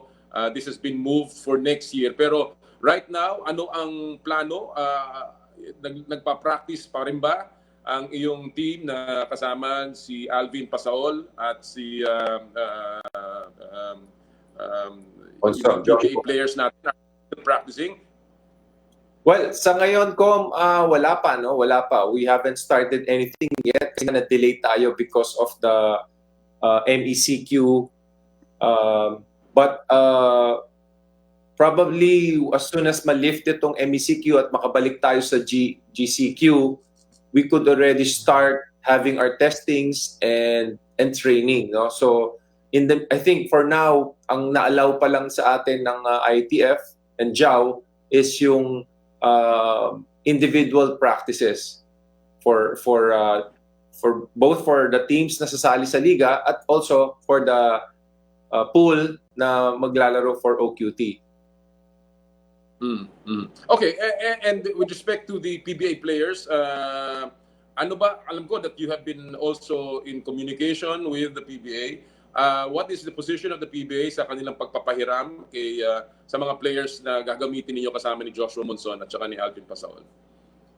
As far as that is concerned, meron kasing naatasan na committee, no? Merong OQT Selection Committee headed by Executive Director Sunny Barrios. So sa ngayon hindi pa kami nakakapag-meet regarding that, no? Kasi siyempre we have to coordinate with the PBA kasi obviously yung mga teams nila Mo and nila CJ magsisimula na rin sila mag-practice, 'di ba? So that's a big challenge for us, but I think hopefully ma-resolve naman yan through the committee at we could find a win-win solution na para makapag-practice din sila sa amin. Okay. So moving forward, Coachy, definitely the selection for future teams ng 3x3 ay gagawin itong committee. This is no longer just a task of one particular group, pero ito ay kumbaga parang IATF interagency na ang dating. I think so, Com. I think that's the best way para makapag-send tayo ng malakas na team. I mean, the best team possible to represent the country sa Olympics. All right. Well, we wish you all the best, Coachy. Alam natin na mahirap ang gagawin ninyo. The NBA experiment cost $150 million. And I know that hindi rin magiging mura ang gagawin ninyong Chooks to Go mini bubble. Siguro parang bubble wrap ang dating niyan, ano? Pero still, it is a laudable program. Alam natin that you're doing this for the development of the sport dahil ang 3x3 is now back in the mainstream or part of the mainstream. Kaya naman marami na talaga ang naglalaro nito. So, good luck, Coachy, and balitaan mo ulit kami sa susunod. Oo nga, Com. Hope to see you. Hope to have you there also. Na-miss ka na namin, Com. One of these days, makakasama tayo dyan. Maraming salamat, Coach. Yeah, ingat po, ingat. Thank you. Thank you. Alright, mga kaibigan, yan po ang ating kaibigan, si Coach Eric Altamirano, Commissioner ng Chooks to Go Pilipinas 3x3 League. At alam natin kung ano ang ginagawa nilang paghahanda. Napakahirap po ng kanilang istasyon or estado sapagkat ang daming kailangang ayusin dyan sa bubble concept na yan. Hindi po simple yan na ika nga papasok lamang at i-house at maglalaro. Marami pong pinagdaanan. Ang konseptong yan pinapattern natin sa NBA. And napag-usapan na natin yan sa mga ilang linggo at pinag-uusapan natin hanggang ngayon kung gaano ka-successful po yung NBA bubble concept na ngayon ay kinokopya na ng napakaraming mga liga. And ako personally, I think the PBA should also take a look at the bubble concept. It can be a couple of bubbles na gagawin nila para lang makapagpatuloy ang liga ng PBA. I think it takes a little bit of innovation and I think it can be done dahil meron naman tayong mga lugar na masasabi nating ligtas para sa ating mga manlalaro at sa ating mga opisyales. By the way, before we bring in our next guest, gusto ko lang po kamustahin lahat ng mga nagtiyaga kahit po nagkaroon tayo ng konting problema sa ating broadcast. Si Maxim Igbas, nanonood po siya mula sa Carmen, Cagayan de Oro City. Wow, magandang umaga po sa inyo. Si M. Tomindo, magandang umaga. Ana Mohe, kamusta kay Enteng, sana maayos kayo. Oy, si Mike Uy, pare. I hope you're feeling well, And of course, si Ana Barido, ang ating suki from Maquilach. Magandang umaga sa inyong lahat, mga kaibigan, at lahat po ng mga nakikinig sa atin. At this point, ipapasok ko na po ang ating paboritong NBA correspondent. Pinag-uusapan natin ang NBA. Well, tapos na ang playoffs. Ang 8-game seeding ng NBA sa restart. And now we are nearing the playoffs. Isa na lamang laro, maaaring dalawa ang mangyari sa tinatawag na play-in. But right now, kasama natin para himayin pa ang NBA playoffs. Walang iba kundi ang ating NBA beat writer at paborito nating correspondent, si Homer Sison, live from Chicago. Magandang gabi, magandang umaga, Homer. Good to see you. Good evening, Commissioner. Good evening good morning sa mga listeners natin. And I'm glad that we got past the technical difficulties. So, excited ako, Commissioner. Playoffs on Monday. Alright, yeah, alam ko. Pero bago natin himayin yung playoffs, we have to comment doon sa success ng bubble ng NBA. Although the games, hindi lahat ng stars nakikita natin naglalaro, but still, the games have been very intense on and off the court dahil maraming nagpapalitan ng Twitter spats sa labas ng court. Nakita rin of course natin ang napakagandang setup ng NBA and how they have done this. I'm very impressed for instance sa ginawa nilang introduction for the Phoenix Suns using the families. So in other words, lahat pinag-uusapan hindi lamang sa loob ng court kundi sa labas, Homer. Like you said, $150 million. Money talks. Money has a way. Sabi nga nila daw, money cannot buy happiness, but with money you can choose your own misery. So, ito yung NBA. Napakagaling ng Commissioner. They test. The test is so diligent. And, yung players, in fairness naman, there's so many players. They have followed protocol. Unlike the NFL, na may mga players na hindi not necessarily following the rules. Oh, that's right, no?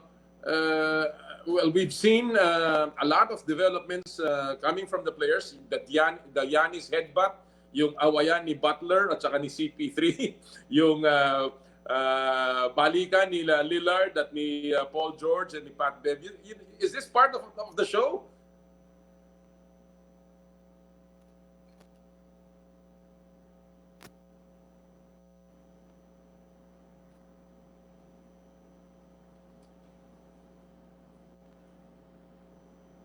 We're trying to get back. Kunin lang natin yung audio ni parang Homer. Medyo may konti lang. Again, Homer Saison, mga kaibigan, live reporting from Chicago tungkol sa mga kaganapan sa NBA. Right now, ang playoff situation dyan sa NBA ay maglalaban po sa East ang Milwaukee Bucks at saka ang Orlando Magic, ang Toronto Raptors at ang Brooklyn Nets, ang Boston Celtics at ang aking Philadelphia 76ers at ang Miami Heat at ang Indiana Pacers. Doon naman sa West, magkalaban po ang Clippers at Mavericks, Nuggets at Jazz, Rockets at Thunder at nag-iintay pa ang top-seeded Lakers kung sino makakalaban nila between the Portland Trail Blazers at ng Memphis Grizzlies. So talagang maganda itong papasukin nating playoffs. Again, babalik po tayo sa regular format ng NBA. That means it will be a best-of-7 series pamula sa first round all the way to the NBA Finals na I think they're hoping na gaganapin po by at the latest September 30. No? So talagang tuloy-tuloy po ang aksyon. And again, tayo po dito sa Pilipinas ay mapalad na meron na po tayong NBA broadcast sa pamamagitan ng Signal TV. And we have with us again Homer on the line. Mukhang inaayos pa. Ayan, all right. We got Homer. Homer, may audio ka na ba? Mukhang may problema pa yung audio. Yung audio na lang. Let's try to check, Gab, ang audio. In the meantime, mga kaibigan, nakita naman natin ang mga kanina, pinag-uusapan natin po yung pagkawala ng San Antonio Spurs. Well, again, hats off to Greg Popovich for a 22-year run ng San Antonio. Minalas na lamang sila dahil layo ng hinabol nila sa kanilang mga doon sa positioning patungo sa play-in. Kaya medyo natapos na po ang 22-year run ng San Antonio Spurs with 5 titles and one of the best records during that span of time, si Greg Popovich. In the meantime, tapos na po ang botohan ng mga awards ng NBA. Pinaglalabanan na po ang NBA MVP na kung saan andun po ang mga pangalang Giannis Antetokounmpo, LeBron James at si James Harden. Yan po ang tatlong laban para sa season MVP award, and that will be very, very interesting kung ano po ang mangyayari dyan. At of course, yung iba pang mga awards na ating abangan. Let's see, kasama na ulit natin at mukhang nakabalik na si Homer. Homer? Hear me? Can you hear me, Commissioner? Yan, ayos na ayos. Alam mo, okay. mukhang nahawa ka doon sa aking problema ng technical problems kanina umaga. It's Alright, okay. let me go. I was asking you about yung show off the court, no? Yung mga nangyayari. Is this really part of the show? Or things are getting a little bit angsty dahil, alam mo, pagka medyo nasa sa loob ka ng bahay mo for this long, tinatawag nating NBA bubble, kahit papano, it will get to you, di ba, Homer? Yes, I mean, ito yung ano ko pa, Commissioner. I mean, family members have no seat in the table when it comes to yung awayan ng dalawang player. Yung kapatid ni Damian Lillard, she shouldn't have involved herself in the confrontation or in the Twitter war. Kasi, like I said, these are big boys. They can handle themselves. May away sila, they have a beef, and it's a spur of the moment thing. That's why nga, Commissioner, 2 days ago, Lillard and Paul George buried the hatchet kasi nagiging masyadong personal and you get Twitter, they have so many followers, it's embarrassing to both to all the parties involved. So for me, if I have a problem with somebody, I can handle my business. I talk to you. Sasabihin ko, nagalit ako sa'yo. I don't have to have my family members advocate for myself or speak for myself. So I think it's just childish banter, Commissioner. And what's more important is itong mga games. All right. Before we go to the games and before i-break down natin yung mga laro, Homer, let me just ask you, we've seen a zero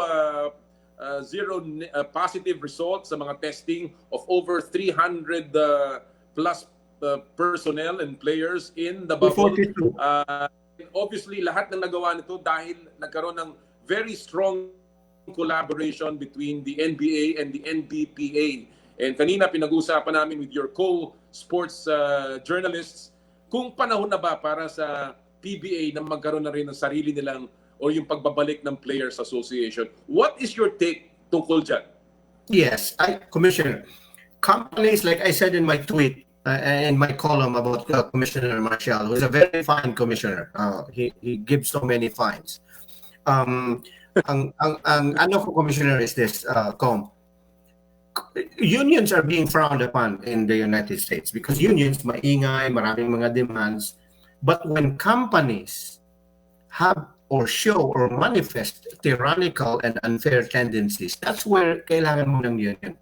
There is a reason why the NBA has a union for the last 1954, Commissioner. Ang NBA Players Association had been there since 1954. Can you imagine kung walang union ang NBA? There would be no salary cap. There would be no basketball-related income. Wala yun lahat. So, and also, sinabi ko, the fight between the PBA, a juridical person, very rich corporation against a very, in relative terms, a very poor entity in Abueva. It's a very unfair fight. Para yung David and Goliath, tapos David has no slingshot.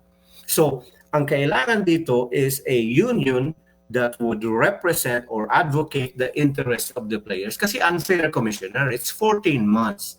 Kung by most accounts, I've said this so many times, I'm a very conscientious fact finder.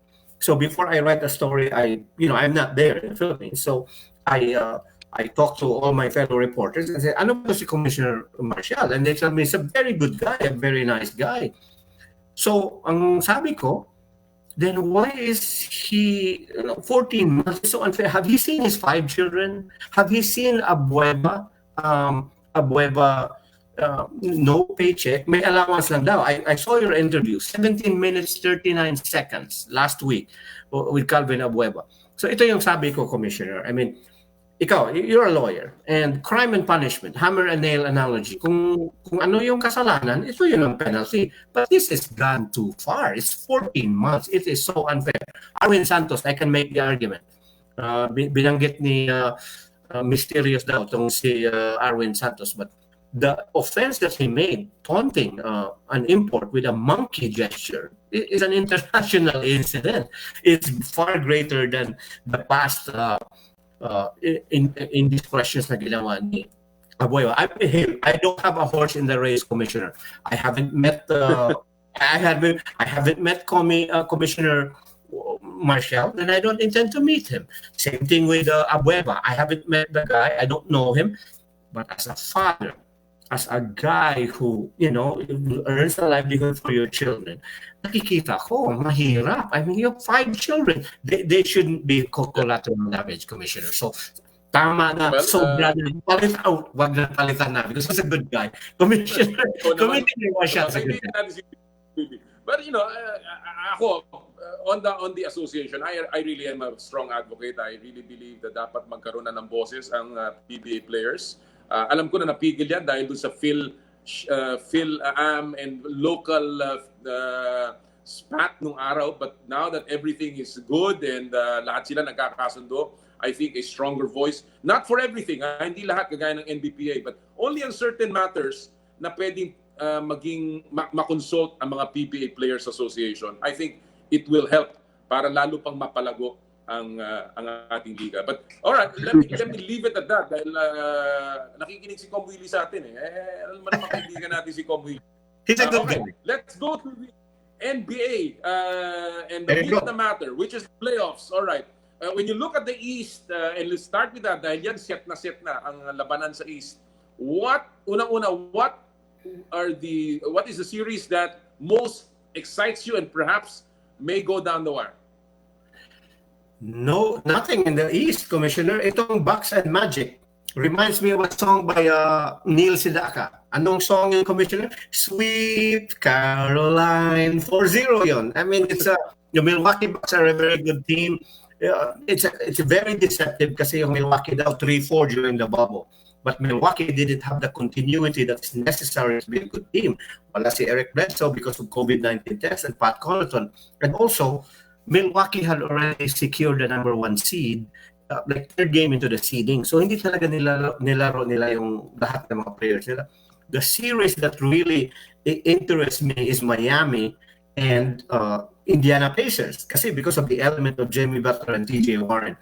But at the end of the day, pag tanungin mo ako, ano nangyari sa series ng Indiana at Miami? And I would say, the Butler did it.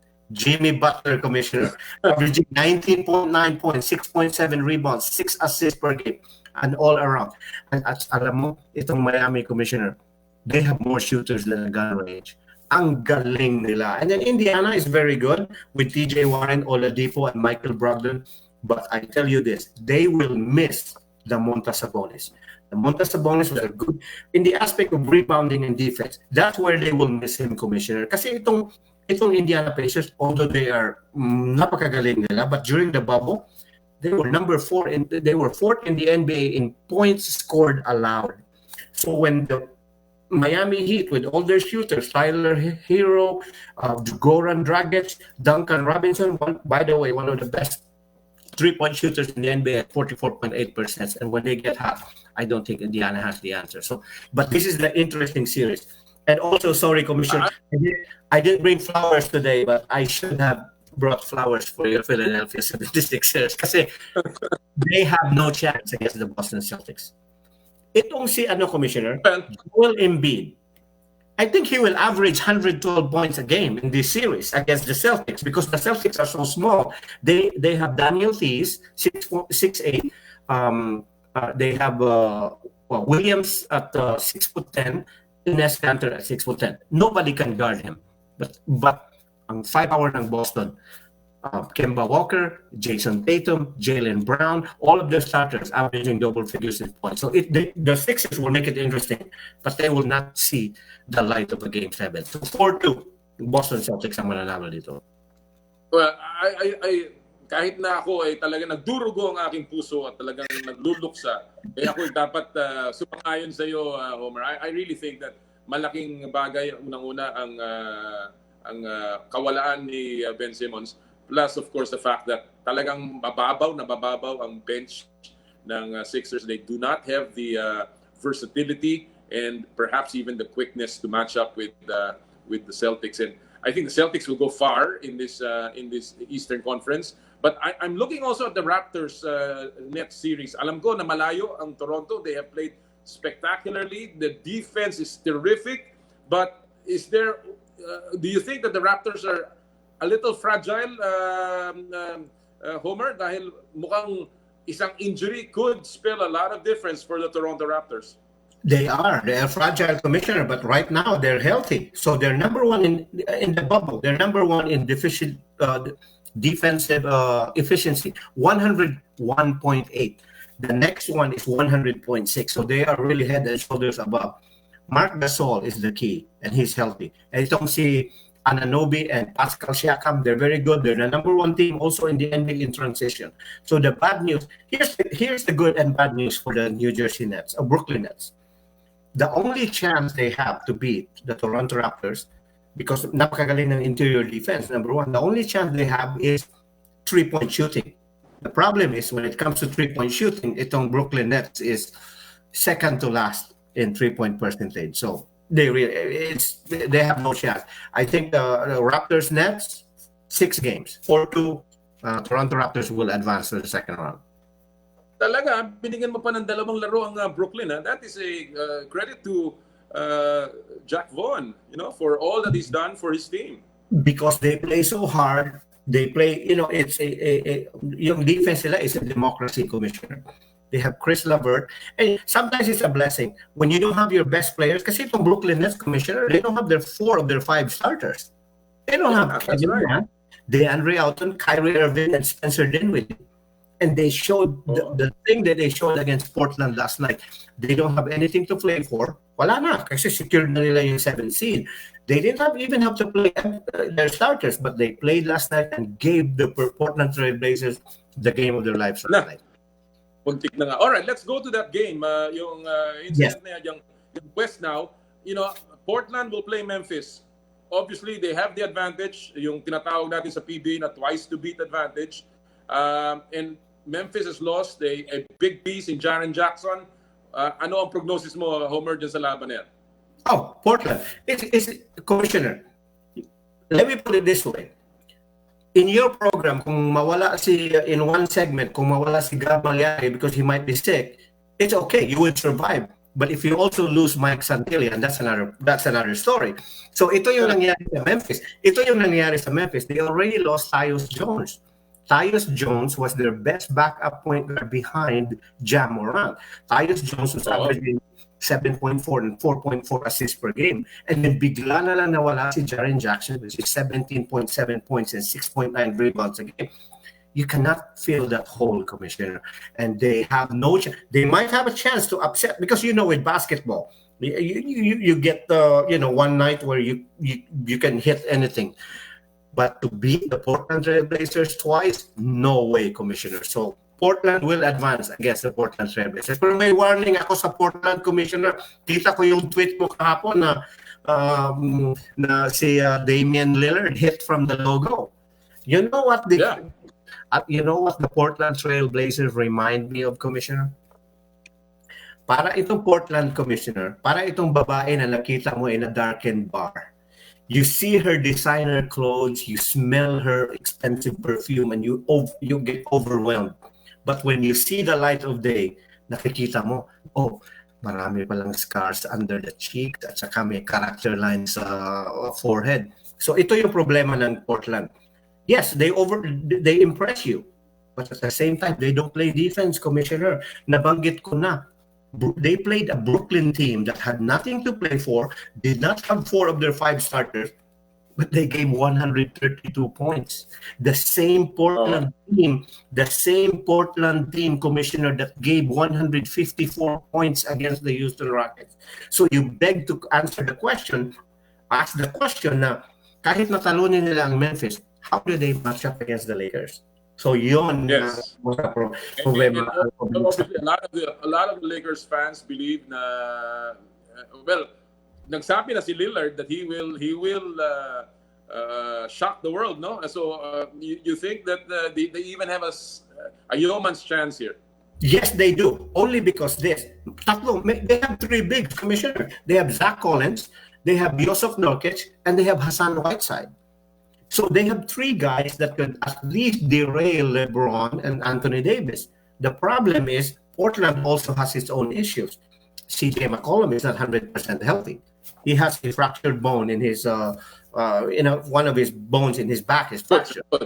Yeah, and then although Gary Trent Jr. has been a revelation, I mean, these are seeding games. These are not the playoffs. So yun ang problema ko. I don't like the Lakers. I've said that many times before.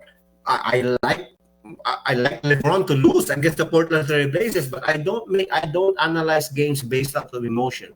I analyze games based on facts and statistics, and the statistics tell me the Lakers are a better team, and you have LeBron and Anthony Davis, and somehow they're gonna find a way to beat the Portland Trail Blazers in 6 games.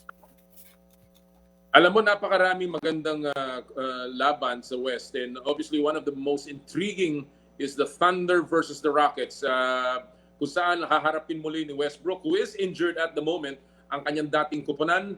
And of course, a lot of history. Of course, ganun din si James Harden. And OKC has been playing so well lately behind one of the nominees for Coach of the Year. What do you think of that series? How long will that go? Oh man, I love the Oklahoma City Thunder. Only because itong si Russell Westbrook, Commissioner. Same thing analogy na gagamitin ko with Memphis losing 2 guys. You lose one, you plug a hole, but when you have 2 holes, it's so hard to plug it. Itong Houston Rockets entering the bubble, they didn't have Eric Gordon, one of the vital piece of their offense. Now you add Russell Westbrook.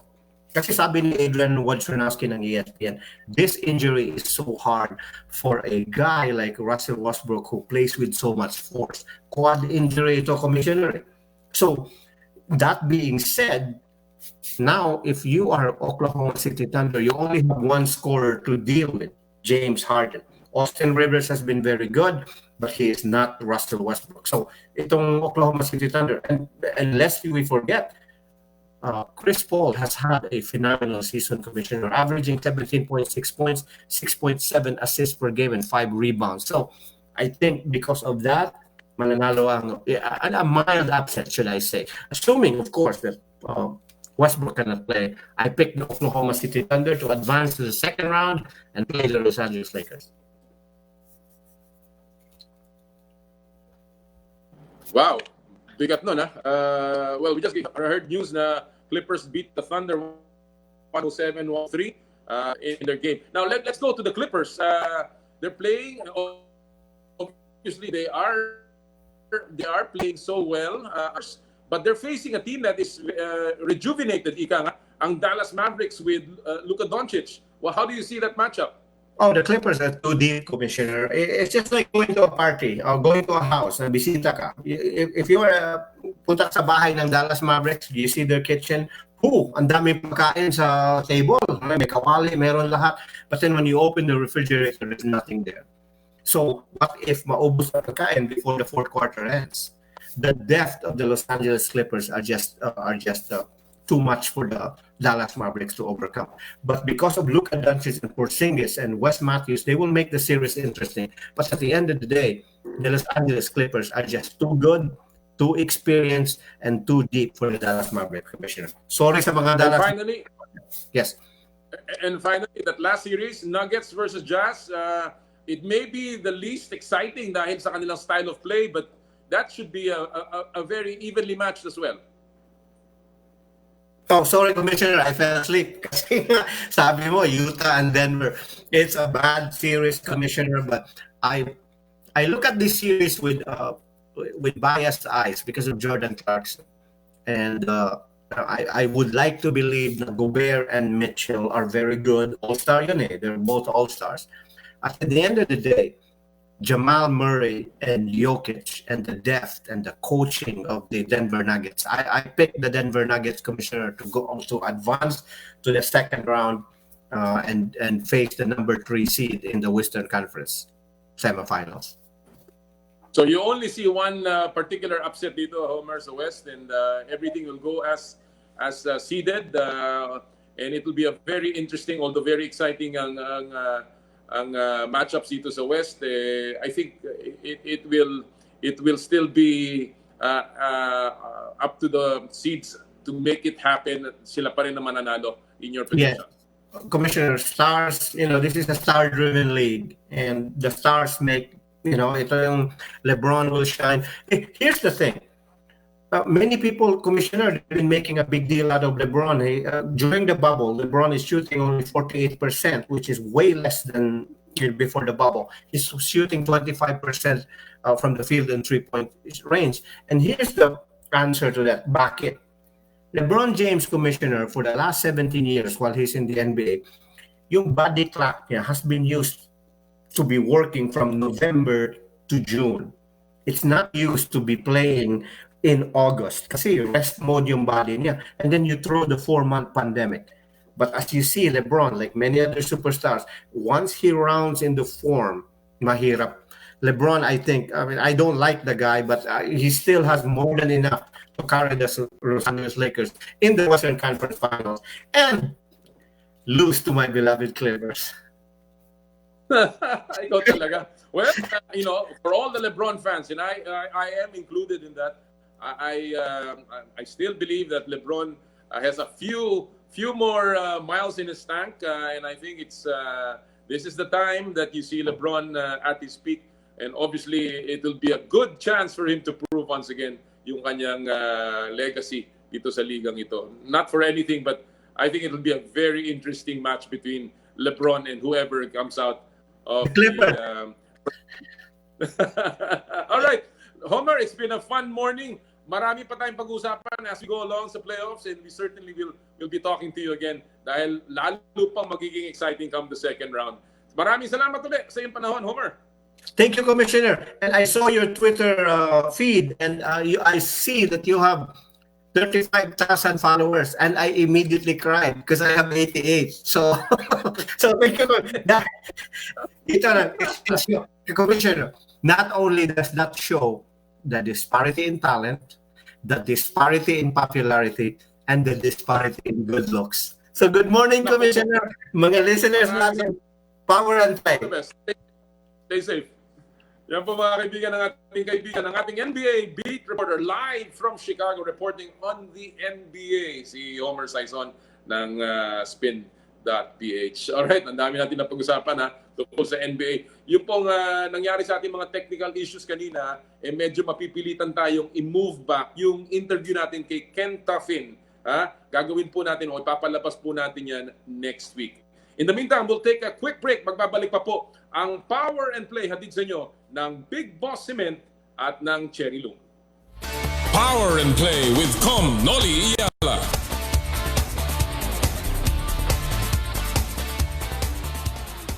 Radyo 5, 92.3 News FM News Update. Narito ang mga balitang hatid ng Radyo 5. Tinatayang aabot sa 200 billion pesos ang pondong kailangan para mabilhan ng bakuna kontra sa COVID-19 ang mahigit sa 109 na milyong Pinoy. Hindi nakasaad ang budget dito sa panukalang Bayanihan to Recover as One Act o Bayanihan 2. Sinabi ni Senador Sherwin Gatchalian na bibigyan naman ng kapangyarihan si Pangulong Rodrigo Duterte para mag-realign ng pondo na pambili ng COVID-19 vaccine. Sa ibang balita, nasa kustodiya na ng PNP ang notorious na leader ng Abu Sayyaf na si Angelhad Idang Susukan. Naibigay sa kamay ng PNP si Susukan sa tulong ni MNLF Chairman Nur Miswari. Nagpapasalamat naman si PNP Chief Archie Gamboa kay Miswari sa tulong nito para maisuko si Susukan. Nabatid na sa bahay mismo ni Miswari sa isang subdivision sa Davao City, ginawa ang pagsuko ng leader ng Abu Sayyaf. Sasailalim sa medical check-up si Susukan sa Camp Quintin Mercido Hospital sa Davao bago ilipat sa headquarters ng AFP Camp Aguinaldo sa Quezon City. mayroong 23 kaso ng murder, 5 kaso ng kidnapping at serious illegal detention, habang 6 na kaso ng frustrated murder ang naarestong Abu Sayyaf leader.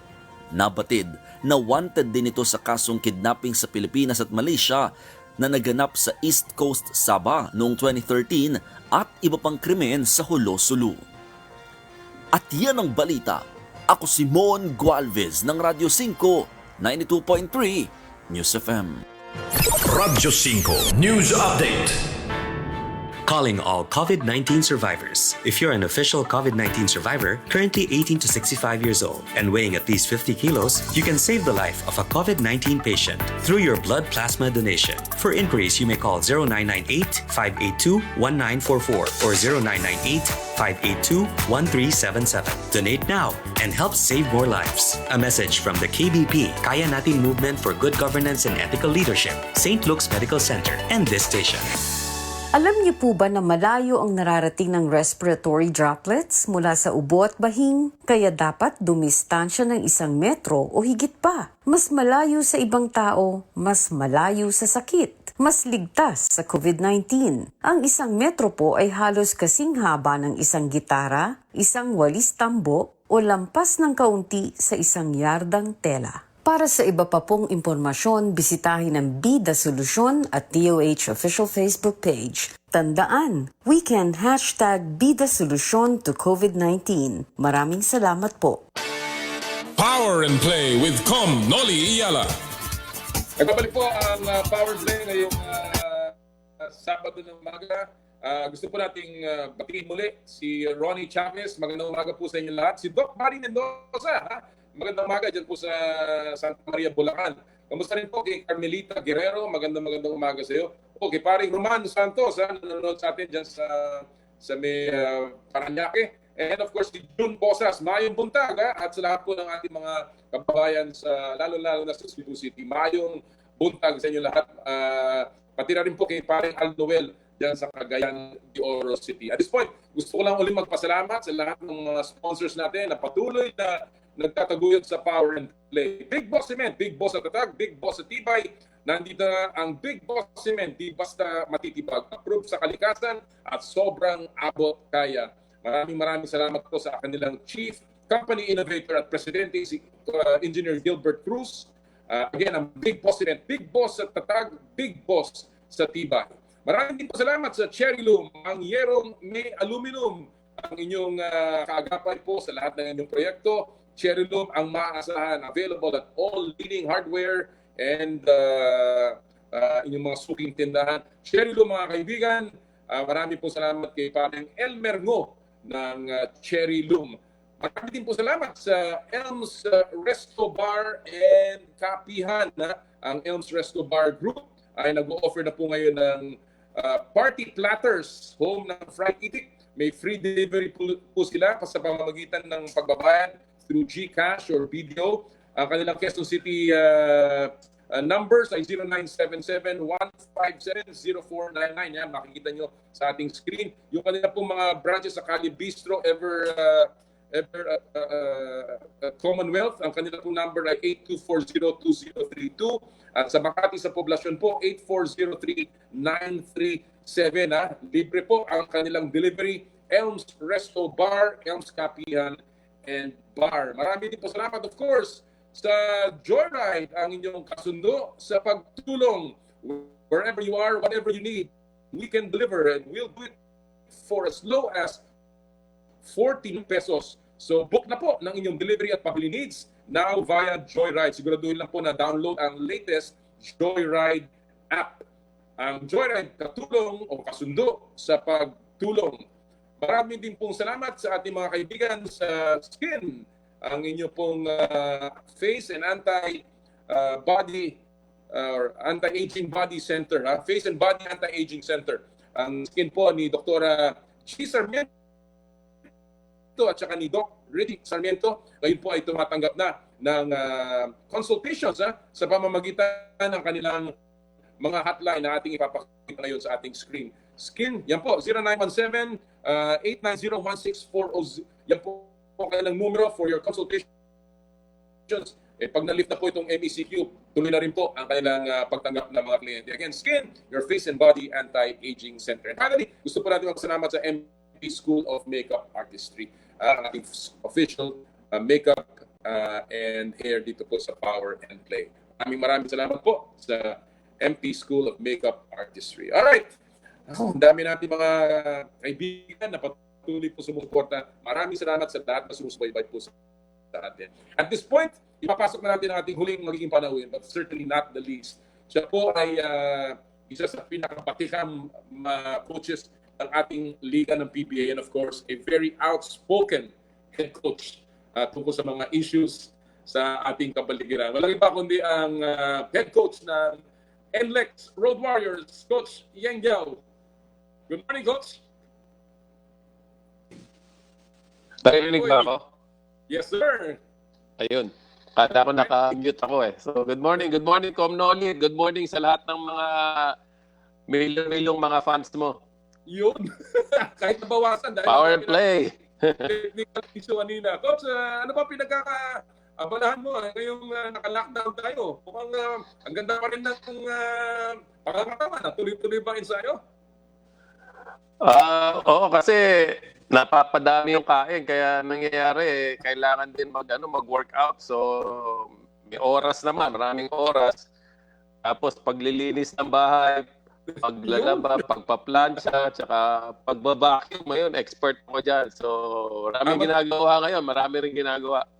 Tama, maaraw ngayon, pwede tayo magkula. Coach, tama.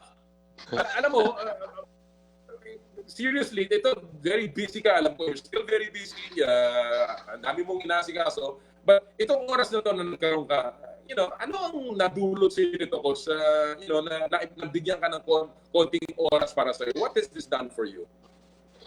Alam mo, ang dami ko ring ang dami ko ring natutunan, dahil it gives you time to read, it gives you time to research some subjects where you are interested in.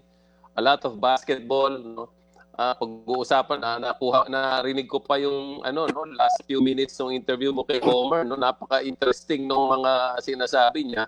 Alam mo, sabik na sabik tayo sa NBA, kaya yung NBA ngayon talagang sinusubaybayan natin dahil ang tagal na wala, tapos wala namang ibang mapanood except Netflix siguro, no?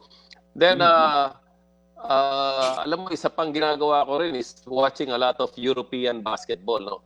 Walang tatalo sa entertainment pagdating sa NBA, no? Ibang klase talaga yung entertainment na dinudulot ng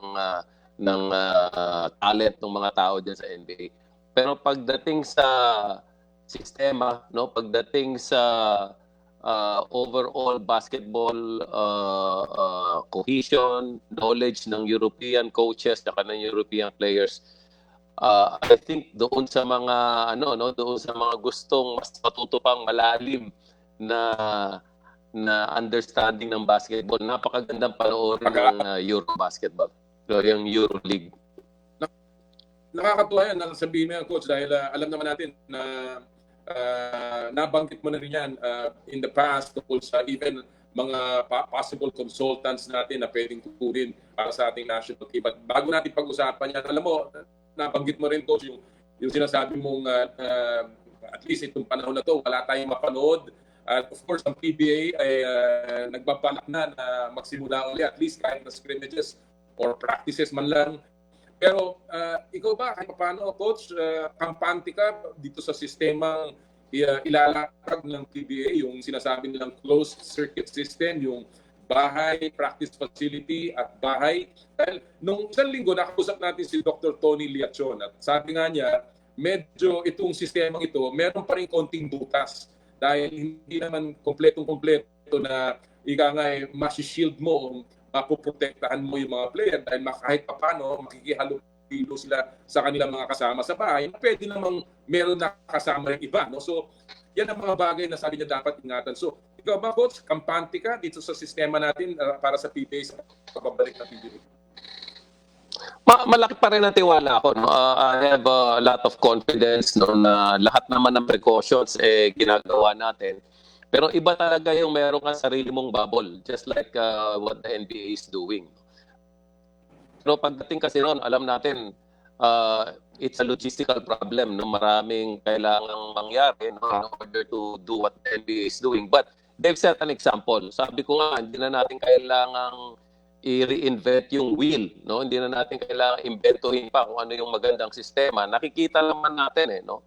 Na NBA is doing it right. So, as much as possible, maidikit natin doon sa ginagawa nilang sistema, then I think that's our best chance. And considering our resources, considering our limitations, yung ginagawa natin ngayon, I think that's the best we can do. Not unless sabihin ng mga board of directors natin o board of governors natin na let's do what the NBA is doing, let's go to one place, tapos i-isolate natin sarili natin, let's have the exact same bubble as the NBA is having, then of course that would be ideal.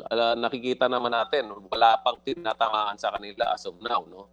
Pero tama rin si Doc Liachon, there are weaknesses doon sa sinasabi nating sistema ngayon. But, Noli, hindi pwede talaga 100% risk-free. Meron talagang certain percentage na may risk. Ang kailangan lang talaga natin gawin is to practice self-discipline, follow the protocols strictly, and yung behavior natin, we have to change our behavior. I think that's the best way to combat the virus habang wala pa yung vaccine. Merong isang article na kinote ka, Coach Yeng, na sabi mo, yung protocol ng PBA ayos, maganda, pero kayo sa NLEX, dadagdagan nyo pa. At mas lalo pa kayo maghihigpit doon sa inyong protocols, lalo-lalo na sa inyong practice facility. Can you describe to us, Coach Yeng, yung mga karagdagan pang gagawin ng NLEX para siguraduhin ligtas talaga ang inyong mga manlalaro? Well, as of now, what we're doing is nagmi-meeting kami as much as we can on online, nag-Zoom kami. We even do our practices on Zoom. Meron kaming mga workouts that we do together on Zoom, and then we constantly remind our players what the protocols are. We try to, of course, hindi mo mabantayan yan 24 hours, but we try to monitor them as much as we can with yung limitations natin. Actually, meron kaming team doctor.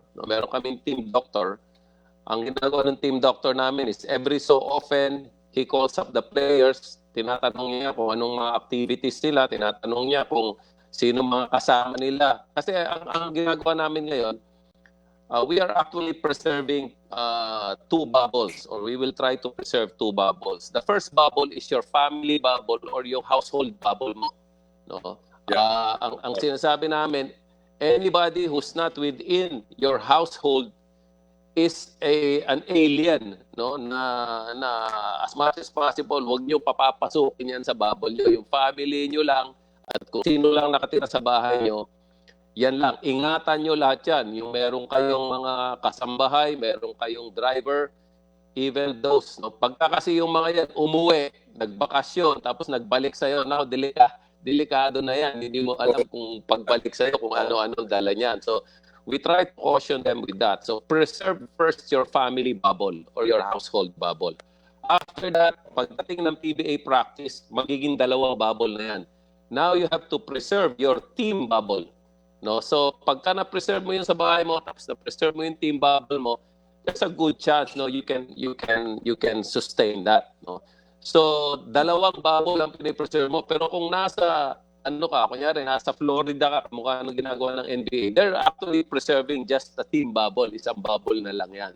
So nagdadalawa tayo ng bubble, and then you do all the necessary protocols to preserve those 2 bubbles later on. So may mga testing ka na dyan. Sabi nga ni Fred Tengsu, Coach Yeng, na paano dapat tularan natin lahat ng magandang nakikita natin sa NBA. Of course, that is a very expensive experiment. $150 million ang kanilang ang ginastos dyan. So it's not going to be easy kung ating, although alam mo may mga even small bubble, pag na-bubble, pwedeng gawin ng PBA as we go along. But anyway, ang next, no? Meron ba kayong mabuting nakikita dito para sa team mo? I mean, kahit pa paano naidulot itong pagiging off niyo from the games? Has this helped your team at all? Ang hirap kasi maghanap ng hirap maghanap ng silver lining. Of course there is, no. Number one siguro is yung rest. I think that rest is good, no. It's a prolonged rest, pero the other problem with that is alam mo, ang hirap to get into game shape, ang hirap to get into 100% conditioning pagka masyadong mahaba yung pahinga, no. So what the players are trying to do is, as much as possible, even if it's on their own, sa bahay lang nila, nagpapakondisyon sila, no. Marami bumili ng mga equipment, bumili na sila ng mga dumbbell nila, bumili sila ng mga gym equipment nila, bumili na sila ng mga bands nila, no, just so they can use the time, no, kahit na nasa bahay sila, no.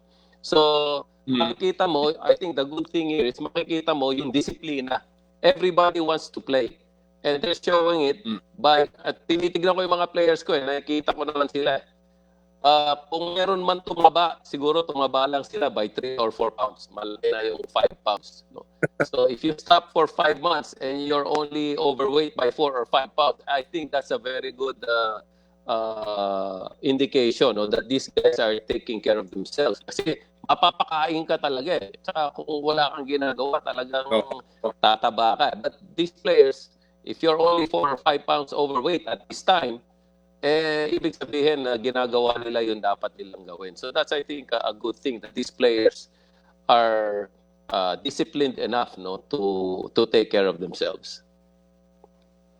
Alam mo, we expect, of course, now when the games resume, hopefully it will resume soon, hanggang walang vaccine, sabi nga ng PBA, maaring walang tayong fans. And you've said on one occasion na mawawala yung home court advantage ng Ginebra.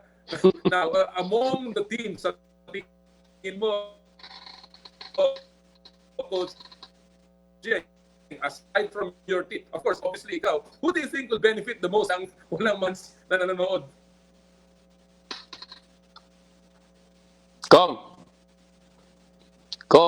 Napuputol. Pakiulit. Okay, let me ask you again. Sabi ko nga, nabanggit mo na dahil wala pang fans, masasaktan ng Ginebra dito sa mangyayari ito. Do you think merong mga kupunan na magbebenepisyo na maglalaro dahil mas magaling sila pag naglalaro closed doors?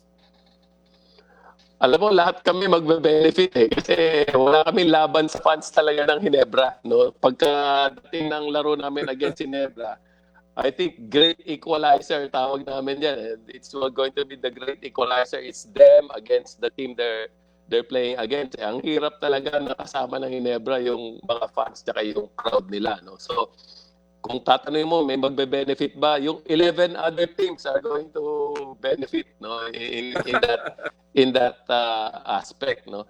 But again, ang coach, kasi ang NBA papayagan ito sa pagpasok nila ng playoffs, isang kapamilya at isang kaibigan na ipasok sa loob ng kanilang venue. Kung ikaw ang tatanong at kung ikaw ang bibigyan ng 2 ticket, sinong ipapasok mo? Yung idadalhin mo sa loob ng venue? Yung maingay o yung pwede mo lang pagkatiwalaan para makasama mo sa loob ng mga laro? Sa pamilya ko lang, maingay na yun tsaka pagkakatiwalaan ko naman yun So, I think yan. I don't know if you can alternate, no? Siguro yung yung privilege yun kung gagawin man sa PBA. Mahihirapan tayo mamili, no? So I think it's going to revolve within your family or yung mga alam nating mga loyalist fans natin, no? Of course, corporate kami. So within our corporate family, marami rin gustong makapanood diyan, have that privilege. So hindi mahirap maghanap kung sino isasama diyan sa dalawang ticket na yan kung sakali man magkakatotoo.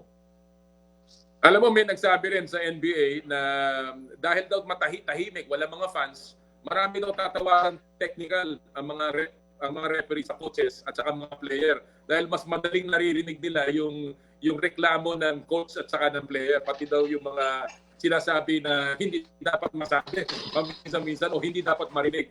Tingin mo ba, coach? Ikaw, dahil walang ingay, mas marami kang makukuha mga warning o technical dito sa pagbabalik ng walang fans. Isa na ako dyan. Palagay ko, malaki-laki yung ipa-fine sa akin ni Commissioner pagka ganyan. No? Pero it takes some getting used to. No? After a while, alam mo, nakapaglaro na rin ako ng walang tao sa no? sa venue. No? Nung FIBA window na nilaro natin dito sa Araneta, anything you say is amplified talaga. No, na naririnig talaga ng ng lahat ng sasabihin mo. But at the same time, you have to practice self-control. No, ayaw mo naman na ejected ka sa laro at hindi ka na makakatulong sa team mo. So both ways, I think lessons are going to be learned and it's going to be an adjustment period. And may rin actually, no? Meron ding good side. There's a good side to it because it's so easy to communicate with your players. Hindi ka mukha maingay, halos hindi kayo magkarinigan. Minsan, akala mo narinig ng player, hindi pala niya narinig. Wala na silang excuse ngayon. Sabihin, coach, hindi ko narinig yung sinabi mo. So ngayon, sigurado maririnig nila. Alam mo, talking about yung rinigan, you have been one of the most outspoken coaches sa ating liga. And sabi nga kanina nila Waylon at saka ni Jerry, you are one of their favorite all-time interview teams sa PBA. No? But ito ang tanong ko, Coach. Ngayon nakikita natin sa NBA na very outspoken ang mga players. Sa tingin mo ba sa PBA kulang pa yung paggamit ng mga players, pati na ng mga coaches, ng kanilang platform para magsalita tungkol sa mga social issues ng ating lipunan? Palagay ko napakalaki ng potential. No, ayoko sabihin na kulang pa because I think it's also partly cultural, no, na ang mga players natin, ang mga coaches natin, baka ang feeling nila eto lang kami, dito lang kami sa basketball, no. So but I think they can speak out and use their platform for some other social advocacies or political advocacies, whatever it is, no. Ang importante lang dito, kailangan sa isip mo at sa puso mo, alam mo na tama ka. No? Ang hirap na nag-advocate ka na nasa mali ka. No? So I think what's important here, that is where your passion and your commitment is.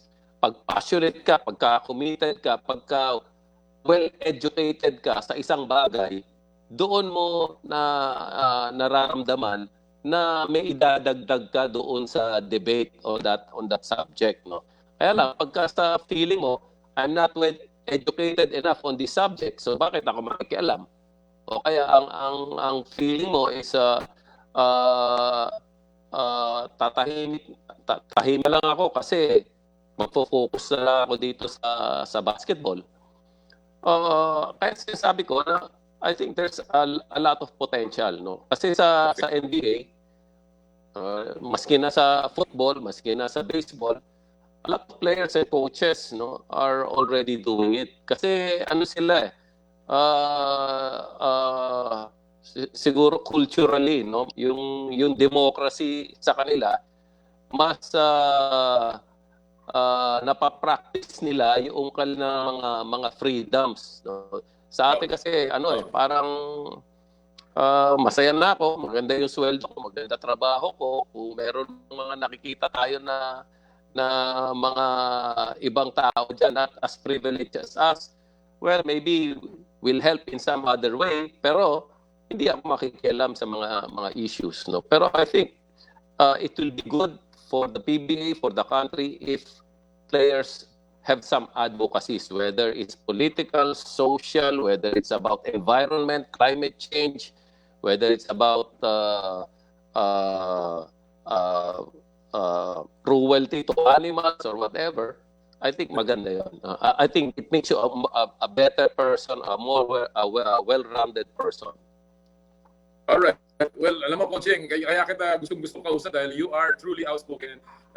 Sana mas marami pa tayong oras, but certainly we'll get you back. Hopefully, Sige. naglalaro na kayo. And again, Tama. good luck sa pagpapa-sexy ulit. Napapanood ko yung mga TikTok mo, tanda mo yan. Isa lang yun. All the best, Coach. Isa lang yun. Isa lang yun. Nag-birthday si Boss MVP, hindi ko matanggihan. Kaya ginawa namin talaga. Pakakalala ko na. All the best, Coach. All the best. Maraming salamat sa oras mo ngayon. Thank you, Coach. Thank you.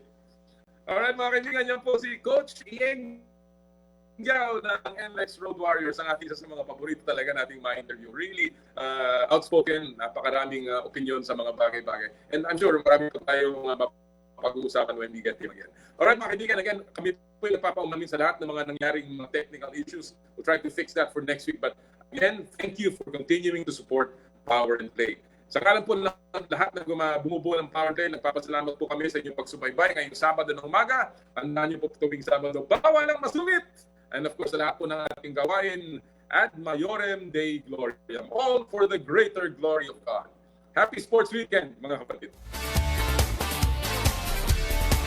Power and Play with Com Noli Iyala.